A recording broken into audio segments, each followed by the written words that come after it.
우리를 사랑하시는 아버지 하나님, 우리를 사랑해서 구원해 주시고 또 지금까지 다함이 없는 사랑으로 키워주심으로 양육해 주심으로 오늘 우리가 이 자리에 있는 줄 압니다.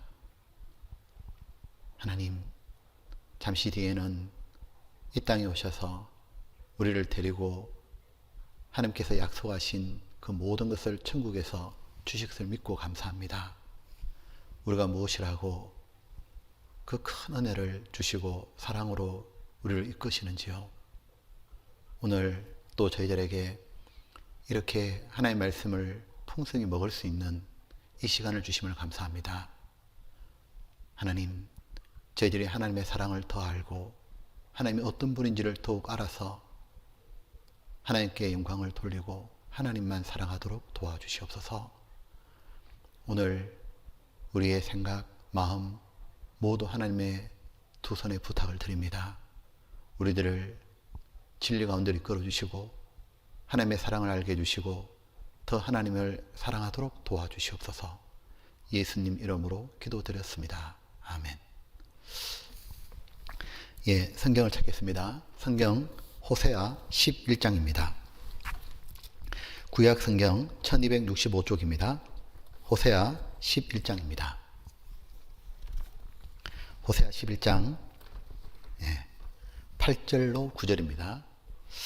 자, 8절로 9절 찾으셨으면 제가 한번 읽어보겠습니다. 에브라임이여, 내가 어찌 너를 놓겠느냐? 이스라엘이여, 내가 어찌 너를 버리겠느냐?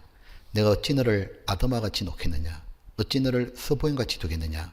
내 마음이 내 속에서 돌아서 나의 국렬이 온전히 불붙듯 하도다. 내가 나의 맹렬한 진노를 바라지 아니하며 내가 다시는 에브라임을 멸하지 아니하리니 이는 내가 사람이 아니요 하나님이라. 나는 내 가운데 거하는 거룩한 자니 진노함으로 내게 임하지 아니하리라. 우리는 이번 수련의 기간 동안 호세아 성경을 배우고 있습니다. 앞서 배우신 내용대로 호세아가 활동하던 시대는 이스라엘은 아주 번영했지만 신앙은 완전히 타락한 시대였습니다. 이스라엘은 하나님의 백성이라고 말했지만 실상은 이방인들처럼 바알과 우상들을 섬기며 도덕적으로 부패했죠. 하나님의 말씀을 자기와 관계없는 것으로 여기고 하나님의 말씀을 버리고 순종하지 않았습니다. 그러면서도 하나님께 형식적인 제사는 드리고 있었습니다. 그러나 하나님은 그런 형식적인 제사를 원한 건 아니죠. 하나님이 그들에게 찾으신 진실함, 인내, 하나님을 아는 지식은 없었습니다. 이들의 살아갔던 모습을 그림으로 표현하자면 이렇게 표현하면 될 것 같습니다. 자, 이 그림 보게 되면 아마 이스라엘의 당시 상태가 어떻는지 아마 마음에 탁 올 것 같아요.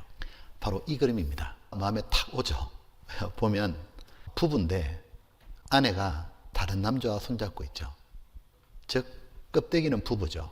무늬는 부부인데 실제로 이 아내는 다른 사람을 좋아하고 만나는 거죠. 이 모습이 바로 당시 이스라엘의 신앙 상태였습니다. 하나님의 성경이 이렇게 표현하고 계시죠. 호세아 10장 2절에는 저희가 두 마음을 품었으니 이런 거죠. 오늘은 하나님, 내일은 바알. 이럴 때는 하나님, 저럴 때는 바알. 즉 항상 두 가지 마음 품고 이리저리 쫓았다 그 말이죠. 그리고 호세아 3장 1절에는 타인에게 연애를 받아 음부된 그 여인, 바로 호세아의 부인 고멜을 말하는 겁니다. 배우신 것처럼 호세아는 경건한 사람이었는데 하나님의 명령을 쫓아서 당시에 그 소문난 창녀였던 고멜에게 장가들죠. 호세아는 그 고멜에게 그 과거를 전혀 묻지 않고 고멜을 전심으로 사랑했습니다. 그 결과 자식들도 생겼죠. 그런데 호세아는 고멜에게 전심으로 사랑했는데 고멜은 호세아에게 그러지 못했죠. 호세아의 삶에서 지루했는지 아니면 다시 자기 육신의 욕망이 올라왔는지 그 호세아를 버리고 집을 떠나서 또 다른 남자와 몸을 섞고 살곤 했습니다. 바로 음부된 여인이었습니다. 바로 고멜입니다. 하나님은 그 고멜을 통해서 이스라엘 너희 상태가 어떤지 좀 보라 그 말입니다. 너희가 지금 이렇게 하고 있다 나에게. 그걸 호세아의 가정을 통해 보여주신 겁니다. 그리고 호세아 7장 8절에 보면 뒤집지 않은 전병이로다 그랬죠. 전병은 호떡, 파전 이런 겁니다. 우리가 전을 구우면, 호떡을 구우면 이렇게 뒤집죠. 골고루 익혀야 맛있게 먹잖아요. 근데 뒤집지 않은 전병이 되면 어떻게 됩니까? 바닥은 새까맣게 타는데 위에는 하나도 안 익어요. 먹을 수가 없죠. 이스라엘 상태가 그렇다는 거예요. 이스라엘 하나님께 제사를 드리지만 하나님 받을 수가 없는 거예요. 먹는다는 것은 교제하는 걸 의미하죠. 식사하면서 서로 충분한 시간을 갖고 교제를 나누죠. 요한계시록 3장에 보게 되면 예수님께서 이렇게 말씀하셨죠. 내가 너로 더불어 먹고 그는 나로 더불어 먹으리라. 즉 교제가 될 거다 그 말인 겁니다. 근데 이스라엘의 그 상태로는 하나님과 친밀한 사귐, 교제, 사랑을 나눌 수가 없는 거예요. 나눌 수가 없죠. 딴 사람하고 좋아하고 만나고 있는데 어떻게 그하고 사랑이 되겠냐고. 보면 이들은 겉으로는 하나님 백성인 것 같은데 실상은 하나님을 배반한 거예요. 겉으로는 같이 사는 것 같은데 실제로는 다른 남자 좋아서 바람난 여인의 모습 같은 거예요. 즉 이방인하고 다를 바 없이 살았다 그 말이죠. 이 이스라엘 민족 전체는 한 명의 구원받은 사람에게 적용해서 교훈을 얻을 수가 있습니다. 이렇게 적용해도 될 것 같습니다. 보면 구원받았다고 말하는데 실제는 이방인처럼 사는 사람, 교회는 나오는데 실상은 감추인 죄가 있는 거예요. 남모를 죄가 있는 거예요. 자기 양심을 속이고 형제자매를 속이고 하나님을 속이고 살 수 있죠. 주일에 교회에 나오면 주일에는 하나님을 믿는 사람 같아요. 근데 교회당 밖을 빠져나가면 그때부터는 이방인 같은 겁니다. 선데이 크리스찬 말입니다. 형제자매님과 같이 있을 때는 성경도 보고 기도도 합니다. 보입니다. 그러나 혼자 있을 때는 성경도 사라지고 기도도 없어지고 그 자리를 대신해서 게임이나 스마트폰이나 세상 것으로 푹 채우고 있는 거예요. 어떤 모습이죠? 하나님 편으로 온전히 구별되지 못하고 세상 것과 혼잡된 모습이죠. 뜨겁지도 않고 차갑지도 않은 미지근한 신앙이죠. 그걸 하나님이 받을 수가 없는 겁니다. 하나님은 이런 두 마음을 품고 살아간 것을 받을 수가 없어요. 요한계시록 3장에 라오디게아 교회가 나오죠. 그 라오디게아 교회는 바로 마지막 시대, 우리 시대의 교회의 모습을 또한 보여주는 거죠. 그 교회의 특징이 뭐냐면 하나님께 칭찬이 없는데 그들의 신앙의 특징은 미지근했던 거죠. 하나님께서 말씀하시기를 내가 너를 토하여 내치리라. 하나님이 드실 수가 없는 거예요. 도저히 못 드시고 토하여 내친다고. 왜? 뜨거운 것도 아니고 찬 것도 아니고 너무 미지근하다 그 말이에요. 하나님을 향해서 뜨거운 마음으로 사랑하는 것도 아니고 세상을 향해서 차갑게 매몰차게 끄는 것도 아니고 이것도 아니고 저것도 아니고 양다리 걸친 그 모습인 거예요. 그런 상태에서 하나님께 뭔 제사를 예배를 드린들 하나님이 받을 수가 있겠냐고. 예를 들면 나의 아내가 나하고 사는데 실제로는 다른 남자를 좋아해서 몰래 만나는 거예요. 그러다가 내한테 가끔 밥도 해주고 빨래도 해주고 선물도 사줍니다. 그걸 내가 받을 수 있겠어요? 내가 안다면 그런 옷, 가방, 선물 그걸 어떻게 받냐고 탁 헤어치지. 하나님은 이스라엘 백성에게 그런 번제와 제사를 원한 게 아니죠. 하나님은 정말 중요한 것, 하나님이 이스라엘에게 원하신 것은 바로 진실한 삶과 인애, 사랑이었죠. 호세아 6장 6절을 보게 되면 나는 인애를 원하고 제사를 원치 아니하며 번제보다 하나님 아는 것을 원하노라. 하나님은 정말 원한 건 뭐냐면 인애, 헤세드, 사랑이란 뜻이죠. 하나님은 정말 하나님을 향한 그들의 사랑을 원하셨고, 그리고 뭘 갖다 바치고 형식적인 거 말고 하나님을 제대로 알길 원했습니다. 하나님과 교제하고 사귀어가면서 깊이 알아가는 것, 그걸 정말 원하셨던 거예요.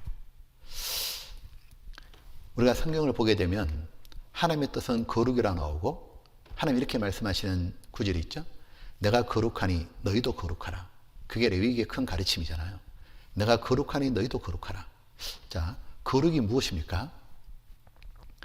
거룩, 술과 담배 안 하는 것, 주일이면 교회에 나오는 것. 예, 물론 그것도 거룩의 한 부분이죠. 그러나 거룩을 전부 설명할 수는 없죠. 거룩이라는 뜻은 구별이라는 단어로 말할 수 있죠. 두 자로 표현하면 구별입니다. 즉 하나님 편으로 온전히 구별된 것, 완전히 하나님 편인 것, 그것이 바로 거룩이죠. 근데 하나님 편으로 철저히 구별되기 위해서는 먼저 마음이 하나님 쪽으로 완전히 구별돼야 되죠. 바로 일편단심. 거룩을 두 자로 하면 구별이고 네 자로 표현하면 일편단심이라 할 수 있습니다. 오로지 하나님께만 마음을 드리는 것. 즉, 왜 하나님은 내가 거룩하니 너희도 거룩하라 그러셨을까요? 이유는 간단합니다. 하나님은 일편단심인 거예요. 우리를 향한 마음이. 하나님이 우리를 향한 마음이 일편단심이기 때문에 너희도 나에 대해서 일편단심으로 사랑하라 그 말인 겁니다. 성경 아모스 3장에 보게 되면 하나님이 이렇게 표현한 적이 있죠. 이스라엘 향해서 말씀하시기를 내가 땅의 모든 족속 중에 너희만 알았나니, 내가 너희만 사랑하였나니, 나는 너희밖에 몰랐나니, 일편단심이다 그 말이잖아요. 보면 일편단심일 때는 너무 사랑하는데 그가 나 말고 다른 사람을 좋아하면 불같은 질투가 일어납니다. 하나님을 질투의 하나님이라 그러죠. 하나님이 왜 질투하십니까? 속이 좁은 것이 아니라 너무 일편단심으로 사랑하기 때문인 거예요. 즉 질투의 하나님이라면 다른 말로 하면 일편단심이다 그 말이에요. 우리 같은 사람을 일편단심으로 변하지 않는 마음으로 사랑하시는 겁니다. 그 일편단심은 참 좋은 말이죠. 그거를 하나님은 우리에게 교훈하시려고 동물들, 식물들에게도 보여주셨어요. 보면 두 마음이 아니고 오르지 않은 마음, 일편단심. 이 동물들 중에도 보게 되면 회색 늑대, 평생 자기 짝만 바라보고 산답니다. 다른 데 마음 안 주고 일편단심으로. 고니도 그렇고 흰머리 독수리도 그렇고 대머리 독수리도 그렇고 펭귄도 그렇고 원숭이 올빼미도 그렇답니다. 평생 한쪽에만 마음 주고 헌신하는 거예요. 참 아름답지 않습니까? 풀 중에 아주 흔히 볼 수 있는 풀, 민들레 아시죠? 그 민들레 하면 항상 앞에 붙어 있는 단어가 일편단심 민들레입니다. 그 유행가 중에도 일편단심 민들레야 이런 게 있잖아요. 왜 그 흔한 민들레가 일편단심일까? 이 민들레를 보게 되면 두 종류가 있습니다. 요건 토종이고 요건 외래종이에요. 즉 토종이 일편단심이에요. 이 토종 민들레는 보통 4, 5월 달에 꽃을 피우는데 꽃 피우려면 꽃가루가 이제 들어와야 되잖아요. 근데 이 토종 민들레는 토종 민들레 꽃가루 외에는 절대로 안 받아들인대요. 외래종 오면 딱 거부하는 거예요. 그래서 겨울을 견디고 1년 내내 기다립니다. 자기 짝만. 그래서 자기 짝만 바라보기 때문에 일편단심 민들레 그랬던 거예요. 원래 일편단심 하면 가장 유명한 분은 정몽주 충신이죠. 고려 말 때 이방원 이성계 조선을 세우려고 할 때, 그때 조선을 세우려고 할 때 개혁하는 건 좋지만 새로운 나라는 하면 안 된다고 반대했던 게 정몽주죠. 그때 그 이방원이 찾아와 가지고 정몽주에게 하여가라는 시를 놓죠. 야, 이런 더럽더리 저런 더럽더리 칡넝쿨처럼 서로 얽혀가지고 세상 부귀영화 누려보자고. 그때 딱 듣더니 정몽주 포원 선생님이죠. 딱 답변이 뭡니까? 이거 이방원한테 너희 아버지에게 보여주라고, 이성계에게 하면서 딱 뿌린 게 뭐냐면 단심가였죠. 이 몸이 죽고 죽어 100번 고쳐 죽어 백골이 진토되어 넋이라도 있고 없고 임향한 일편단심이야 가실 줄이 있으랴. 내가 죽고 죽어 100번 죽는다 하더라도 내가 고려의 임금을 향한 마음은 변할 줄이 있어야 일편단심, 오직 하는 붉은 마음. 우리도 왕이신 하나님을 향해서 일편단심이면 얼마나 좋겠습니까? 그럼 우리 모습 보면 하나님이 얼마나 기쁘시겠어요? 하나님이 얼마나 좋으시겠어요? 하나님 또 우리를 향해 일편단심인데 우리도 하나님의 마음을 드리는 일편단심의 마음, 그걸 하나님은 정말 원하셨는데 너무 안타깝게도 호세 당시 이스라엘은 두 마음인 거예요. 엄부된 여인처럼 바알도 좋고 가끔 하나님도 찾고, 그러니 하나님이 그걸 견딜 수가 없는 겁니다. 그래서 하나님은 그런 거짓된 삶에서 돌이켜 진실하게 하나님께 오라고 수없이 선지자들을 보내서 돌아오라 돌아오라 돌아오라 부르셨던 거예요. 근데 희한한 건 하나님이 부를수록 그들은 돌아오지 않아요. 오히려 바알에게 가고 결심하고 물러갔다 돼 있죠. 호세아 11장 여기 2절입니다. 2절에 보면 선지자들이 저희를 부를수록 저희가 점점 멀리 가고 바알들에게 제사하며 아래 승인 우상 앞에 분영하였느니라. 5절 저희가 애굽 땅으로 다시 가지 못하겠거늘 내게 돌아오기를 싫어하니, 하나님께 돌아오기를 싫어하니.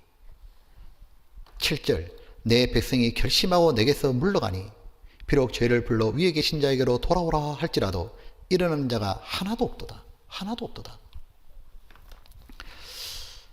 보면 이스라엘은 왜 그렇게 하나님께로 돌아가지 않는 걸까요? 왜 그렇게 안 갈까? 왜 돌아가지 않는 이유가, 첫 번째는 하나님이 어떤 분인지를 모르는 거죠. 호세아 4장에 있는 말씀대로 내 백성이 지식이 없으므로 망하는도다. 그리고 특별히 하나님이 자신들을 얼마나 일편단심으로 사랑하는지를 모르는 겁니다. 또 하나님이 그들에게 어떤 사랑과 은혜를 베풀었는지, 자신들에게 어떤 마음으로 대했는지, 어떻게 사랑했는지를 모르는 거예요. 그 사랑을 모르니까 뭐냐면 저버려 버리는 거예요. 그래서 하나님은 하나님의 사랑이 어떠했는 건지를 설명해 주려고 호세아 성경을 기록하신 겁니다. 먼저 호세아 11장 여기 1절 보겠습니다.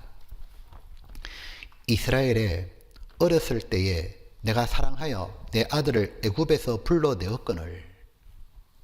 3절에 그러나 내가 에브라임에게, 이스라엘이죠, 그름을 가르치고 내 팔로 안을지라도 내가 저희를 고치는 줄을 같이 볼까요?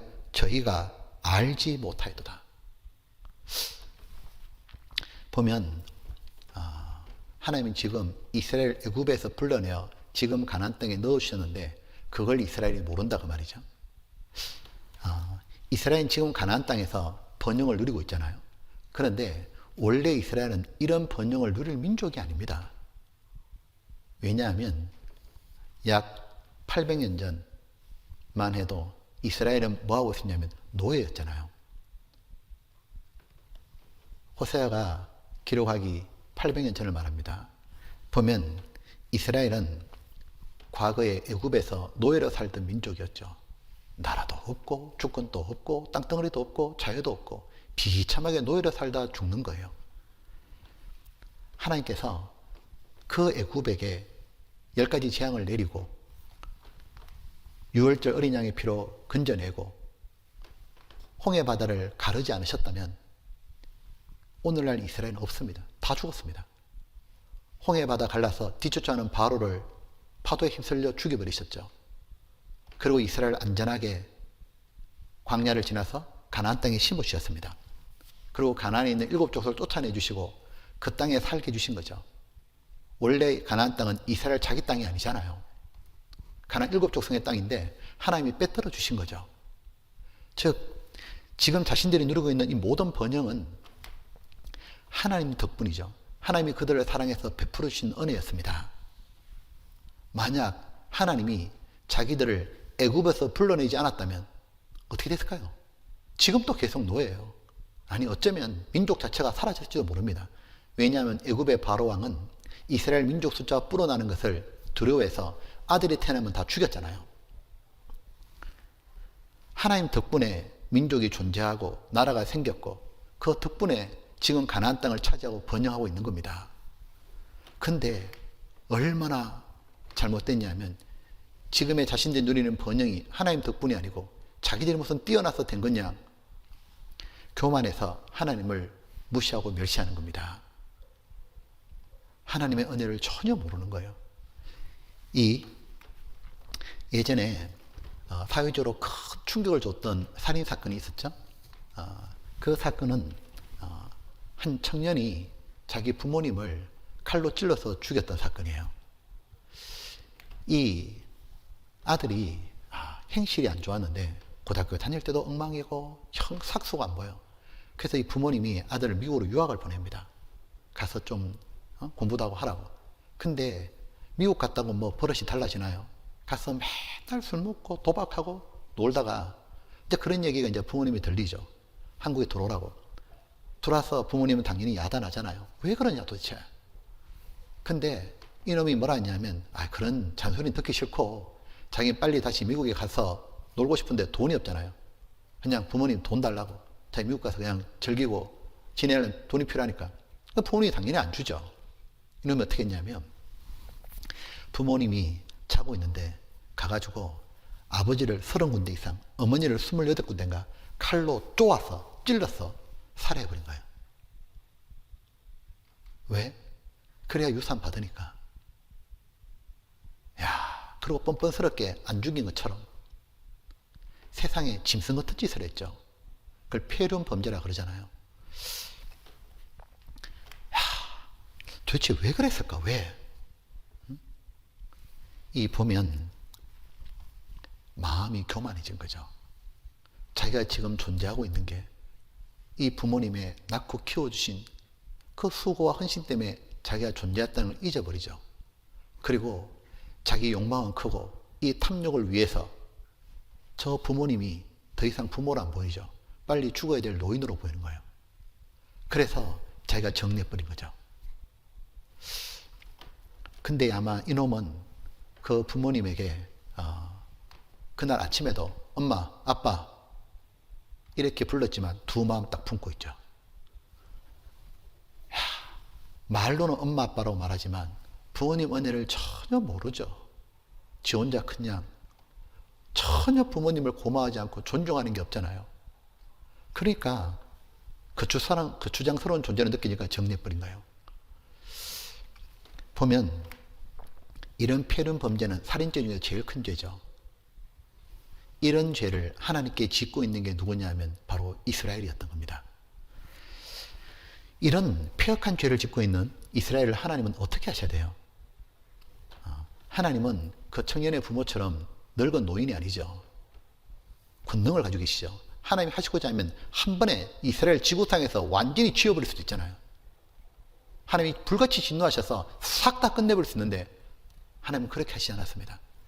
하나님은 호세아를 통해서 여러 선지자를 통해서 다시 말씀해 주시는 거예요. 보면 그들의 잘못된 것, 무지함을 깨닫게 알고 계속 알려주는 거예요. 그러면서 하나님은 어떻게 하시냐면 그들에게 구체적으로 설명해 주려고 벽장 속에서 앨범을 이렇게 꺼내요. 앨범을 딱 꺼내더니 옆에서 펼쳐서 보여주는 거예요. 근데 그 앨범을 딱 펼치니까 아주 오래된 빛바랜 흑백 사진들이 나와요. 그것은 뭐냐면 하나님과 이스라엘이 과거 어렸을 때 같이 찍었던 아빠와 아들 같은 가족 사진이었어요. 즉 하나님은 그 사진들을 보여주면서 뭘 설명하고 싶었냐면 이스라엘 나라가 어떻게 생겨나게 됐는지, 그리고 어떤 과정을 거치고 어떻게 해서 지금 이 가나안 땅에서 번영을 누리고 있는지 그걸 구체적으로 설명해 주기를 원하셨습니다. 왜? 그걸 보면 하나님 덕분에 이 자리에 있는 걸 아니까 마음을 돌이킬까 싶어서 그렇게 하신 겁니다. 보면 하나님이 첫 번째 이런 사진을 보여주죠. 태어나는 아들을 보고 기뻐하는 아빠의 모습을 보여주는 거예요. 자, 호세아 11장 여기 다시 1절입니다. 이스라엘에 어렸을 때에 내가 사랑하여 내 아들을 애굽에서 불러내었거늘. 하나님이 이스라엘을 애굽에서 불러낼 때 내 아들이다 그랬죠. 사랑하는 내 아들이다. 출애굽기 4장을 보게 되면 하나님이 애굽에서 노예로 비참하게 살던 이스라엘을 불러내시면서 이는 내 아들 내 장자라 하라. 첫 아이다 그 말이에요. 첫 아이. 근데 이런 생각을 해봅니다. 하나님이 왜 그 많고 많은 민족 중에서 왜 그 비참한 거지처럼 노예로 살던 이스라엘을 선택하신 걸까? 만약 내보고 혹 아들을 택하라 그런다면 나는 그렇게 비굴하게 노예로 살던 그런 사람을 아들로 택하지 않잖아요. 요즘 누가 그러더라고요. 한국 음악의 대세는 트롯이라고. 왜 그런가 물어보니까 그 미스터 트롯에 아주 스타가 있다고. 임영웅이라고. 굉장히 잘생기고. 근데 왜 이렇게 아줌마들이 좋아하느냐? 물어보니까 외모도 깔끔하지만 인성이 굉장히 바르대요. 그리고 실력도 뛰어나지만 아주 반듯한 삶을 사니까 너무 사람들이 좋아 보이는 거예요. 어려운 환경 속에서도 그 모든 걸 이겨내고 반듯하게 살았답니다. 그러니까 아줌마 팬들이 너무 많은 거예요.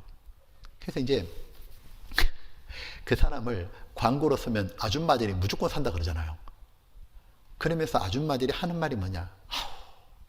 50대, 60대 그 어머니들이 제가 내 아들이 있으면 좋겠다. 아들 삼았으면 좋겠다. 그렇죠. 보면 뭔가 아들을 삼을 때는 특별하게 뛰어나고 훌륭한 게 있으면 삼고 싶잖아요. 근데 희한하죠. 하나님은 그 비참한 노예로 살던 비굴한 이스라엘을 아들로 삼는 거예요. 근데 더 놀라운 게 뭔지 알아요? 하나님은 그 이스라엘을 아들로 삼으면서 너무 기뻐하고 좋아하셨다는 거예요. 호세아 앞에 여기 9장 한번 보겠습니다. 호세아 9장 10절입니다. 9장 10절에 이에적에 내가 이스라엘 만나기를 광야에서 포도를 만난 같이 하였으며 너희 열조 부기를 무화과 나무에 처음 맺힌 첫 열매 본같이 하였거늘. 여기 10절에 옛적에 즉 애굽에서 불러낼 때 내가 이스라엘 만나기를 광야에서 포도를 만난 같이 했다. 여기 보면 광야, 황량한 그 척박한 광야에는 포도가 없답니다. 근데 간혹 하나씩 그 포도나무가 보인답니다. 평생에 한번 볼까 말까 돼요. 그러면 그 포도를 보면 너무 귀하잖아요. 휘소성이 있으니까. 너무 반가워서 좋아서 어쩔 줄 모른다는 거예요. 바로 평생에 한번 볼까 말까 한 그런 반가움. 그렇게 하나님은 이스라엘 보고 기뻐했다는 거예요. 무화과 나무에 처음 본 맺힌 열매라고. 이제 무화과가 이렇게 키우면 첫 열매가 나올 때까지는 농부가 심어놓고 계속 기다리잖아요. 오랫동안 기다리다가 첫 열매가 나올 때 얼마나 반가워요. 그렇게 기다렸는데 이 결혼하고 자식이 안 생기는 거예요. 1년, 2년, 3년, 4년, 5년, 10년 동안 안 생길 때 얼마나 답답해요. 그렇게 기다렸는데 어느 날 임신이 된 거예요. 얼마나 좋아요. 그리고 10개월 뒤에 그 첫 아이가 태어날 때 얼마나 기쁘겠어요. 부모는 그 아이를 보면서 어쩔 줄 몰라 하고 눈물 흘립니다. 하나님이 이런 사진을 보여준 거예요. 앨범에 아이가 태어났는데 너무너무 기쁘고 너무 좋아서 웁니다. 너무 좋아하죠. 근데 이 생각이 드는 거예요. 이 아이 있잖아요. 이 아이 보면은 되게 못생겼잖아요. 쭈글쭈글하고. 근데 아빠는 너무 좋아하는 거예요. 하나님께서 세상에서 죄인으로 살고 마귀의 종으로 타고 비참하게 살던 우리들을 바로 구원해서 하나님의 자녀로 불러주시죠. 그리고 우리가 구원받을 때 하나님 자녀로 태어날 때 하나님은 얼마나 기뻤는지 모른다는 겁니다. 어쩔 줄 몰라시다. 기뻐가지고. 바로 이 모습입니다. 이 모습. 좋아서 어쩔 줄 몰라. 그렇게 기다리던 하나님의 자녀가 태어나니 보면 원래 우리는 하나님의 자녀가 아니죠. 우리는 원래 하나님께 진노받을 자녀죠. 우리는 마귀를 쫓고 죄와 행락의 종이 되어주고 온갖 죄 짓고 살았으니 지옥에 뚝 떨어져야 될 진노의 자녀입니다. 근데 하나님의 국률의 풍성하신 사랑 덕분에 하나님의 자녀로 태어난 거죠. 우리가 구원받은 것은 남보다 뭐 특별한 게 아니죠. 만약 내가 하나님이라면 저는 나 같은 사람 구원 안 해줄 것 같아요. 그런데 정말 볼품도 없고 아무것도 아닌 죄덩어리 나 같은 사람을 구원해 주셨는데, 근데 내가 구원받을 때 예수님 고맙습니다 하고 그 십자가 사랑을 깨달을 때, 하나님 자녀로 태어날 때 하나님 기뻐서 어쩔 줄 모르셨다는 거예요. 그래서 한 죄인이 구원받으면 천국에서 잔치 베푼다 되어 있잖아요. 전국 종을 치며 잔치 베푸네. 오늘 귀한 영혼 거듭났으니 기쁜 소식 전파하라. 기쁜 소식 전파라고. 애가 태어나면 잔치하는 것처럼 하나님이 그렇게 좋아하셨다는 거예요. 그냥 죄덩어리 우린데 구원받았다는 그 순간 하나님이 기뻐서 어쩔 줄 모르셨다는 거예요. 애가 태어나잖아요. 그러면 이 아빠가 지금 보면 이렇게 막 좋아서 어쩔 줄 몰라 하잖아요. 근데 애가 너무 예쁘기 때문에 기뻐하고 좋아할까요? 보면 되게 못생겼잖아요. 저도 아들, 딸이 있는데 우리 이제 딸이 태어났을 때 제가 어떤 생각했냐면, 얘는 자라면서 틀림없이 예뻐질 거다. 제가 굳게 믿었습니다. 이유는 더 이상 못생길 수가 없기 때문이에요. 딱 태어났는데 기대하고 다르게 너무 못생긴 거예요. 너무. 근데 제 기대대로 지금은 너무 이쁩니다. 진짜 얼굴이 예뻐요. 자, 그런데 그 아기 때, 갓난애 때 너무 못생겼는데, 근데 너무 예뻐요. 제 눈에는. 너무 사랑스러워.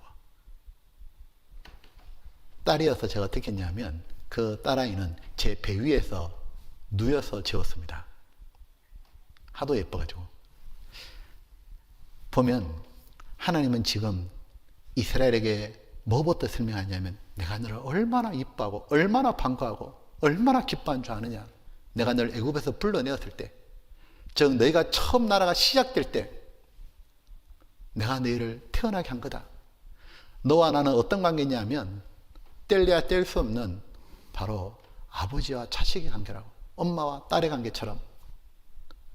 나는 네가 특별해서 사랑하는 게 아니라 네가 내 아이기 때문에 네 존재 자체를 내가 너무 사랑하고 기뻐한단다. 그렇게 이스라엘을 사랑한다부터 시작해 주시는 거예요. 그러고 난 다음에 하나님은 그 어린애 이스라엘을, 하나님은 온 정성을 다해 키우셨습니다. 바르게 자랄 수 있도록. 부모는 애가 태어나게 되면 아이를 바르게 키우려고 온 수고 헌신을 다하죠. 호세아 11장 한번 봅시다. 이스라엘에 어렸을 때에, 즉 아직 애기잖아요. 애굽에 나왔을 때는. 근데 하나님이 어떻게 하냐면 어린애니까 돌보고 양육해야 되는 겁니다. 무화과의 첫 열매를 본같이, 아까 말씀대로 이 무화과의 첫 열매는 굉장히 연약하대요. 조심스럽게 다루지 않으면 다 터져버린답니다. 어린애는 너무 약하기 때문에 아주 조심스럽게 다루고, 특별히 귀한 아들은 애지중지하죠. 애지중지가 뭐예요? 너무 귀하기 때문에 불면은 꺼질까, 지면은 터질까, 거기서 비롯된 단어죠. 하나님은 이스라엘을 애지중지하며 키우셨습니다. 어떻게 애지중지 키웠는지를 하나님은 사진 6장을 딱 보여주는 거예요. 자, 그 첫 번째 사진 볼게요. 호세아 11장 3절 4절까지입니다. 여기 6가지 사진이 나옵니다. 첫 번째, 그러나 내가 에브라임에게 걸음을 가르치고, 첫 번째가 걸음을 가르쳤고, 두 번째 사진은 내 팔로 안을지라도 안아주셨고, 세 번째, 내가 저희를 고치는 줄을, 병들면 고치고 다치면 고쳐주시고, 4절에 네 번째 사진입니다. 내가 사람의 줄, 곧 사랑의 줄로 저희를 이끌었고, 사랑의 줄로 이끄는 사진이고, 다섯 번째, 저에게 대하여 그 목에서 멍에를 벗기는 자같이 되었으며, 힘든 걸 덜어주는, 멍에를 벗겨주는 사진. 마지막에 저희 앞에 먹을 것을 두어놓으라. 즉 식탁을 베풀어주는 모습인 거예요. 10장 3절에 첫 번째 말씀은 이거죠. 내가 에브라임에게 걸음을 가르치고, 먼저 하나님이 뭐라 하시냐면 이스라엘을 에브라임아 이렇게 말하죠. 에브라임은 뭐냐면 하나님께서 북이스라엘 왕국을 부를 때 부르시는 애칭입니다. 애가 태어나면 너무 예쁘니까 어떻게 하냐면 이름을 부르기도 하지만 애칭을 지어주죠. 애정이 듬뿍 닦인 표현을 하죠.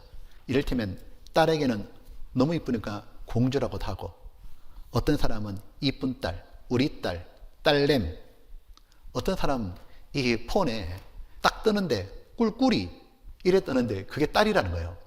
그래서 제가 딸이 굉장히 잘 먹나 보다, 꿀꿀. 그게 아니고 그 꿀은 달콤한 먹는 꿀 말입니다. 달달한 꿀. 이 딸 때문에 내 인생이 꿀이 뚝뚝 떨어진다고 꿀꿀이 이래 짓는 거예요. 사랑이 턱 들어간 거잖아요. 에브라임은 요셉의 두 번째 아들이죠. 뜻이 뭐냐면 창성하다, 번영하다. 하나님은 바로 이스라엘이 너희가 지금 창성하고 번영한 것이 하나님 덕분이다 말씀해 주는 거예요. 사랑하고 키운 덕분이라고. 그러면서 이렇게 말씀하셨죠. 걸음을 가르치고. 애는 태어나자마자 벌떡 뛰어다니는 게 아니죠. 애들은 걷기까지의 수많은 과정이 있죠. 기고, 뒤집고, 안고. 그 애가 이렇게 혼자 한번 뒤집으려고 탈랑탈랑 탁 뒤집구나. 그러면 옆에 박수 소리가 막 터지죠. 엄마 아빠 우리 애가 뒤집었다고 너무 좋아합니다. 그럼 애가 쳐다보고 또 한번 뒤집습니다. 용기 얻어가지고. 배밀이 한번 해가지고 오잖아요. 막 좋아서 난리가 납니다. 저쪽 멀리 떨어져서 이리 오라고. 아가 이리 오라고. 그래서 밀고 오면 좋아가지고 안아주고 뽀뽀하고 잘한다 그러고 용기 100배 넣어주는 거죠. 그렇게 해서 애는 자라기 시작해요. 그러면서 책상 자리에 붙잡고 달달달 일어나면 그때부터 엄마 아빠는 어떠냐 애에게 그런 말을 가르쳐요. 이렇게 가르치죠. 두 손을 잡고 자기 발 위에 얹어서 가르치죠. 이 사진을 보여주신 거예요. 요렇게 발 위에 얹어가지고도 뒤에 안고 한 발 한 발 떼면서 이렇게 가르치잖아요. 아이가 스스로 걷는 게 아닙니다. 모두 엄마 아빠의 수고와 사랑이 들어가서 걷잖아요. 근데 아이가 한 걸음 한 걸음 떼는 것이 너무 예쁘고 대견스러워가지고 자기의 수고가 수고처럼 여기지도 않죠. 부모는. 그렇게 걷고 이제 유치원 가고 초등학교, 중학교, 고등학교, 대학교 오는 거예요. 보면 이제 어젓하게 정말 바르게 살도록 바른 걸음을 걸을 수 있도록 훌륭하게 살 수 있도록 부모는 수없이 끊임없이 여러 가지 방법으로 가르칩니다. 보면 학교도 보내고 오면은 같이 얘기도 나누고 계속 가르치죠. 이를 위해 아빠는 밖에서 수고해서 돈을 벌고 엄마는 끊임없이 가르칩니다. 함께 가르치죠. 부모가 자기가 벌었던 모든 것, 자기 인생의 전부를 아이에게 투자하면서 바르게 키웁니다. 그렇게 키우는 이유는 뭐예요? 한 가지밖에 없어요. 사랑하기 때문이에요. 오직 한 가지 마음, 자식 잘 되길 바라는 마음이에요. 그것이 바로 이스라엘 향한 엄마 아버지 같은 하나님의 마음이잖아요. 하나님이 그렇게 너를 키웠다 그러면 이스라엘을 보면 걸음을 가르치는 말은 단순한 걸음마가 아니라 하나님의 백성답게 진리 가운데 걷도록 가르쳤다 그 말이죠. 원래 이스라엘은 하나님을 향한 신앙심이 털큰만큼도 없었잖아요. 애굽의 노예로 살 때 그때 하나님이 그 애굽의 10가지 재앙을 꽉 내리는데 애굽이 믿고 있던 신들에게 재앙을 내리는 거였죠. 그걸 통해 하나님만이 유일신이구나 알게 해주셨고 그 다음 6월절 어린 양의 피로 자기들은 구원받고 애굽 사람에겐 장자가 다 죽어가는 그 밤에 깨달은 게 있죠. 하나님이 정말 우리를 사랑하시는구나. 하나님이 우리를 구원해내시는구나. 홍해바다가 가로막고 뒤에 바로가 쫓아올 때 하나님은 바다를 갈라버리잖아요. 그리고 이스라엘을 건져내고 바로는 싹 죽여버리죠. 그걸 통해 이스라엘 백성들은 하나님이 얼마나 높고 크신 분인지 어떤 능력까지인지 눈앞에 똑똑히 보고 하나님을 경외했다 돼 있죠. 하나님을 경외하는 마음을 넣어주셨습니다. 즉 이 이스라엘에게 바로 하나님이 누군지를 알려주고 아무런 소망도 없이 맨날 노예라 살다 죽을 사람에게 산 소망을 주시고 목적지를 주셨잖아요. 가나안 땅 그거 바라보고 걸어가도록 그렇게 그런 말을 가르쳤죠. 그러나 그 애굽에 나와서 광야의 시절을 시작할 때 이스라엘은 너무 애 같았잖아요. 겨우 걸음 떼는 거잖아요. 그래서 어린애 같으니까 얼마나 잘 삐지는지 몰라. 출애굽해가지고 너무 좋아서 기뻐하고 찬송 부르고 춤추던 그들이 3일 만에 입 다물고 불평하고 원망으로 바뀌었잖아요. 왜? 길이 험하다, 물이 없다. 광야 40년 지나면서 맨날 불평, 원망, 하나님 불신하죠. 애굽에 있을 때는 부추도 먹고 파도 먹고 마늘도 먹고 고기도 먹었는데 맨날 만나밖에 없다고. 맨날 불평의 연속이야. 그러다가 또 육신의 욕망이 올라오니까 그걸 못 견디고 우상 숭배하고 모함 여인들과 간음하고 진짜 똑바로 못 걸었잖아요. 하나님이 시편 78장에 보면 이렇게 말씀하시잖아요. 저희가 광야에서 그를 반향하며 사막에서 그를 슬프게 하심이 몇 번인고, 저희가 돌이켜서 하나님을 제3 시험하며 이스라엘 거룩한 자를 격동시키다가 하나님 속을 다 뒤집어 놓은 거예요. 자식이 부모 속 다 뒤집는 것처럼. 근데 하나님이 그런 이스라엘을 포기 안 했잖아요. 끝까지 가르쳐서 진리 가운데 걷게 하셨죠. 모세를 통해 하나님의 말씀을 주시고 그 40년 광야 생활을 지나면서 이제 똑바로 걸을 수 있는 사람이 되잖아요. 모세가 죽고 난 다음에 여호수아가 지도자에 되어서 가나안 땅 들어갈 때는 이제는 하나님의 말씀에 순종해서 가나안 땅을 정복하게 되었죠. 가나안 땅에 들어와서 가나안 땅에 살면서 때때로 또 어긋난 길을 걸어가면 하나님은 또 성심을 다해 가르쳤습니다. 사사들을 보내가지고 이스라엘이 다시 바르게 걷도록, 제 길로 돌아오도록, 옛 길로 걷도록, 진리 가운데 걷도록 가르치셨고, 왕국이 이루고 난 다음에도, 북이스라엘 남유다 쪼개지고 난 다음에도 하나님은 엘리야, 엘리사, 그 기라성 같은 선지자들을 보내가지고 계속 가르치셨고, 나라가 위기가 닥치면 어떻게 이 국난을 극복할 수 있는지 선지자 통해서 또 말씀해 주셨잖아요. 그래서 이스라엘이 지금 가나안 땅을 차지하고 번영하고 있는 겁니다. 이 모든 건 뭐냐면 하나님이 끝까지 가르쳐 주셔가지고 진리 가운데 걷게 해주신 거예요. 똑바로 서서 걷도록 만들어 주신 거잖아요. 자, 요거 잡아놓고 레위기 26장 하나 봅시다. 레위기 26장.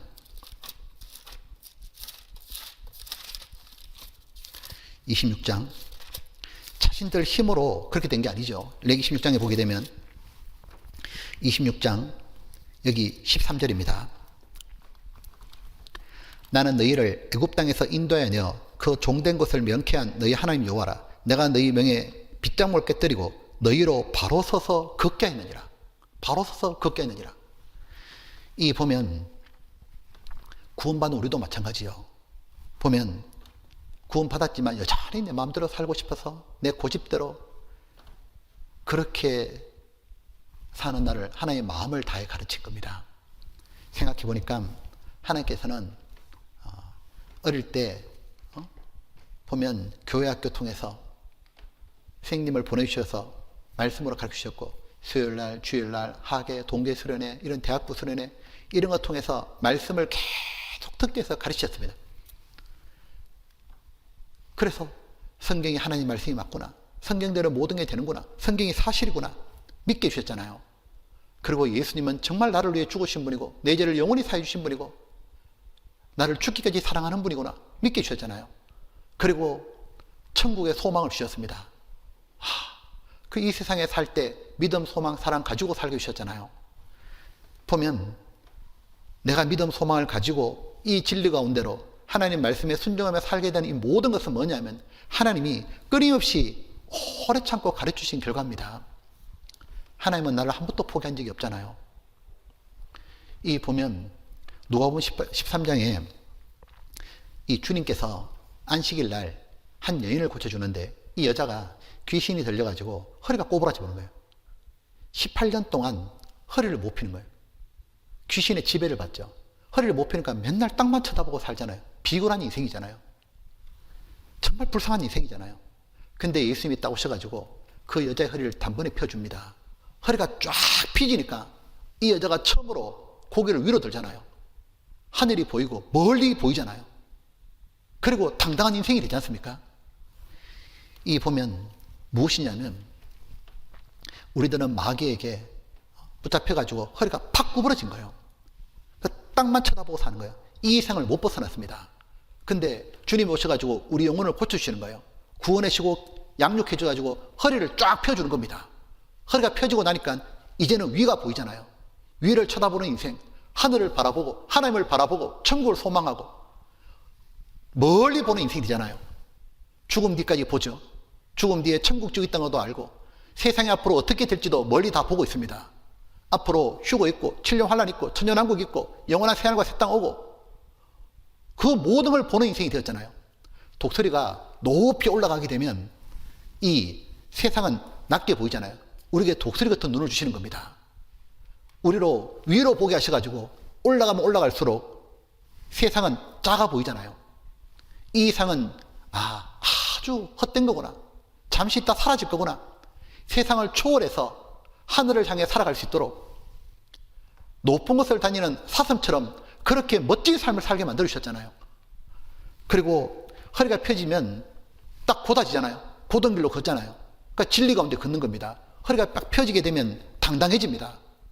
이제는 맞설 수 있잖아요. 이제는 우리가 당당해져가지고 마귀와 맞서고 세상과 맞서고 죄와 맞서고 허리가 펴지고 나면 무거운 걸 들 수 있습니다. 꼬꾸라져서 아무것도 못하잖아요. 이제는 주님이 맡긴 사명을 감당할 수 있는 겁니다. 다른 영혼을 건지고 세우고 이제는 하나님 영광 위에 살 수 있는 인생으로 바꿔주셨잖아요. 이 모든 게 뭐냐? 하나님이 끊임없이 교회 속에서 말씀으로 가르쳐 주신 결과 우리가 진리 가운데 걷게 된 겁니다. 그 다음 보면 하나님이 내 팔로 안을지라도 하나님은 이스라엘을 안으셨다. 엄마의 팔뚝이 아가씨의 팔뚝보다 굵죠. 그 이유가 뭘까요? 뭐라고요? 밥을 많이 먹었다고요? 그게 아니라 여러분들 때문이죠. 엄마는 항상 아이를 안잖아요.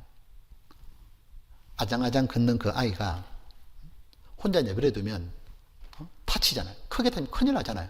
그러니까 항상 위험한 게 있을 땐 꼭 안아요. 그러니까 팔뚝이 굵어질 수밖에 없는 거예요. 안는다 말은 보호한다 그 말이잖아요. 이 출애굽한 이스라엘은 광야에서 홀로 두면 멸절입니다. 그래서 하나님의 능력의 팔로 안고 광야를 지나가지고 이스라엘 땅에 심으셨잖아요. 왜냐하면 광야는 물이 없잖아요. 땅이 건조하고 양식이 없잖아요. 수많은 민족들 있잖아요. 호시탐탐 노리는 야만족 있잖아요. 불뱀과 정갈 있잖아요. 낮에는 너무 덥고 밤에는 너무 춥잖아요. 그 애기 같은 이스라엘 광야를 어떻게 지나가요? 그래서 엄마인 하나님이 아빠인 하나님이 이스라엘 애를 안은 겁니다. 그래서 신명기 1장에 보게 되면 광야에서 너희가 당하였거니와 사람이 자기들 안음같이 내가 너희를 행로 중에 안아서 왔다 돼 있잖아요. 출애굽기 19장에도 보게 되면 이렇게 표현하셨죠. 내가 독수리 날개로 너희를 업어 내게로 인도하느니라. 마치 독수리가 자기 새끼 업어서 나르는 것처럼 그렇게 광야 지나서 여기 심었다고. 이 독수리가요, 이 발톱이 대단하잖아요. 근데 그 발톱은 먹이 낚아채는 데 딱 세고 사용하고 자기 새끼들은 발톱으로 낚아채지 않고 항상 등에 엎는답니다. 그럼 이제 새끼를 등에 엎고 쫙 날아가면 밑에 사냥꾼이 이제 화살을 딱 쏘려고 딱 하면 새끼를 맞출 수 없는 거예요. 왜? 독수리 어미 날개 그 위에 있는 거예요. 즉 날개가 새끼를 보호하고 받치는 거예요. 근데 그 독수리 날개도 총을 쏘면 뚫힐 수가 있죠. 근데 하나님의 날개는 한 번도 뚫린 적이 없어요. 보면 이스라엘이 광야 지나갈 때 하나님이 업었죠.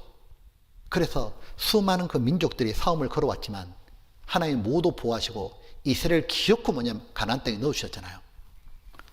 하나님은 구원받은 우리들을 지금까지 보호하셨습니다. 우리를 마귀가 호시탐탐 노렸잖아요.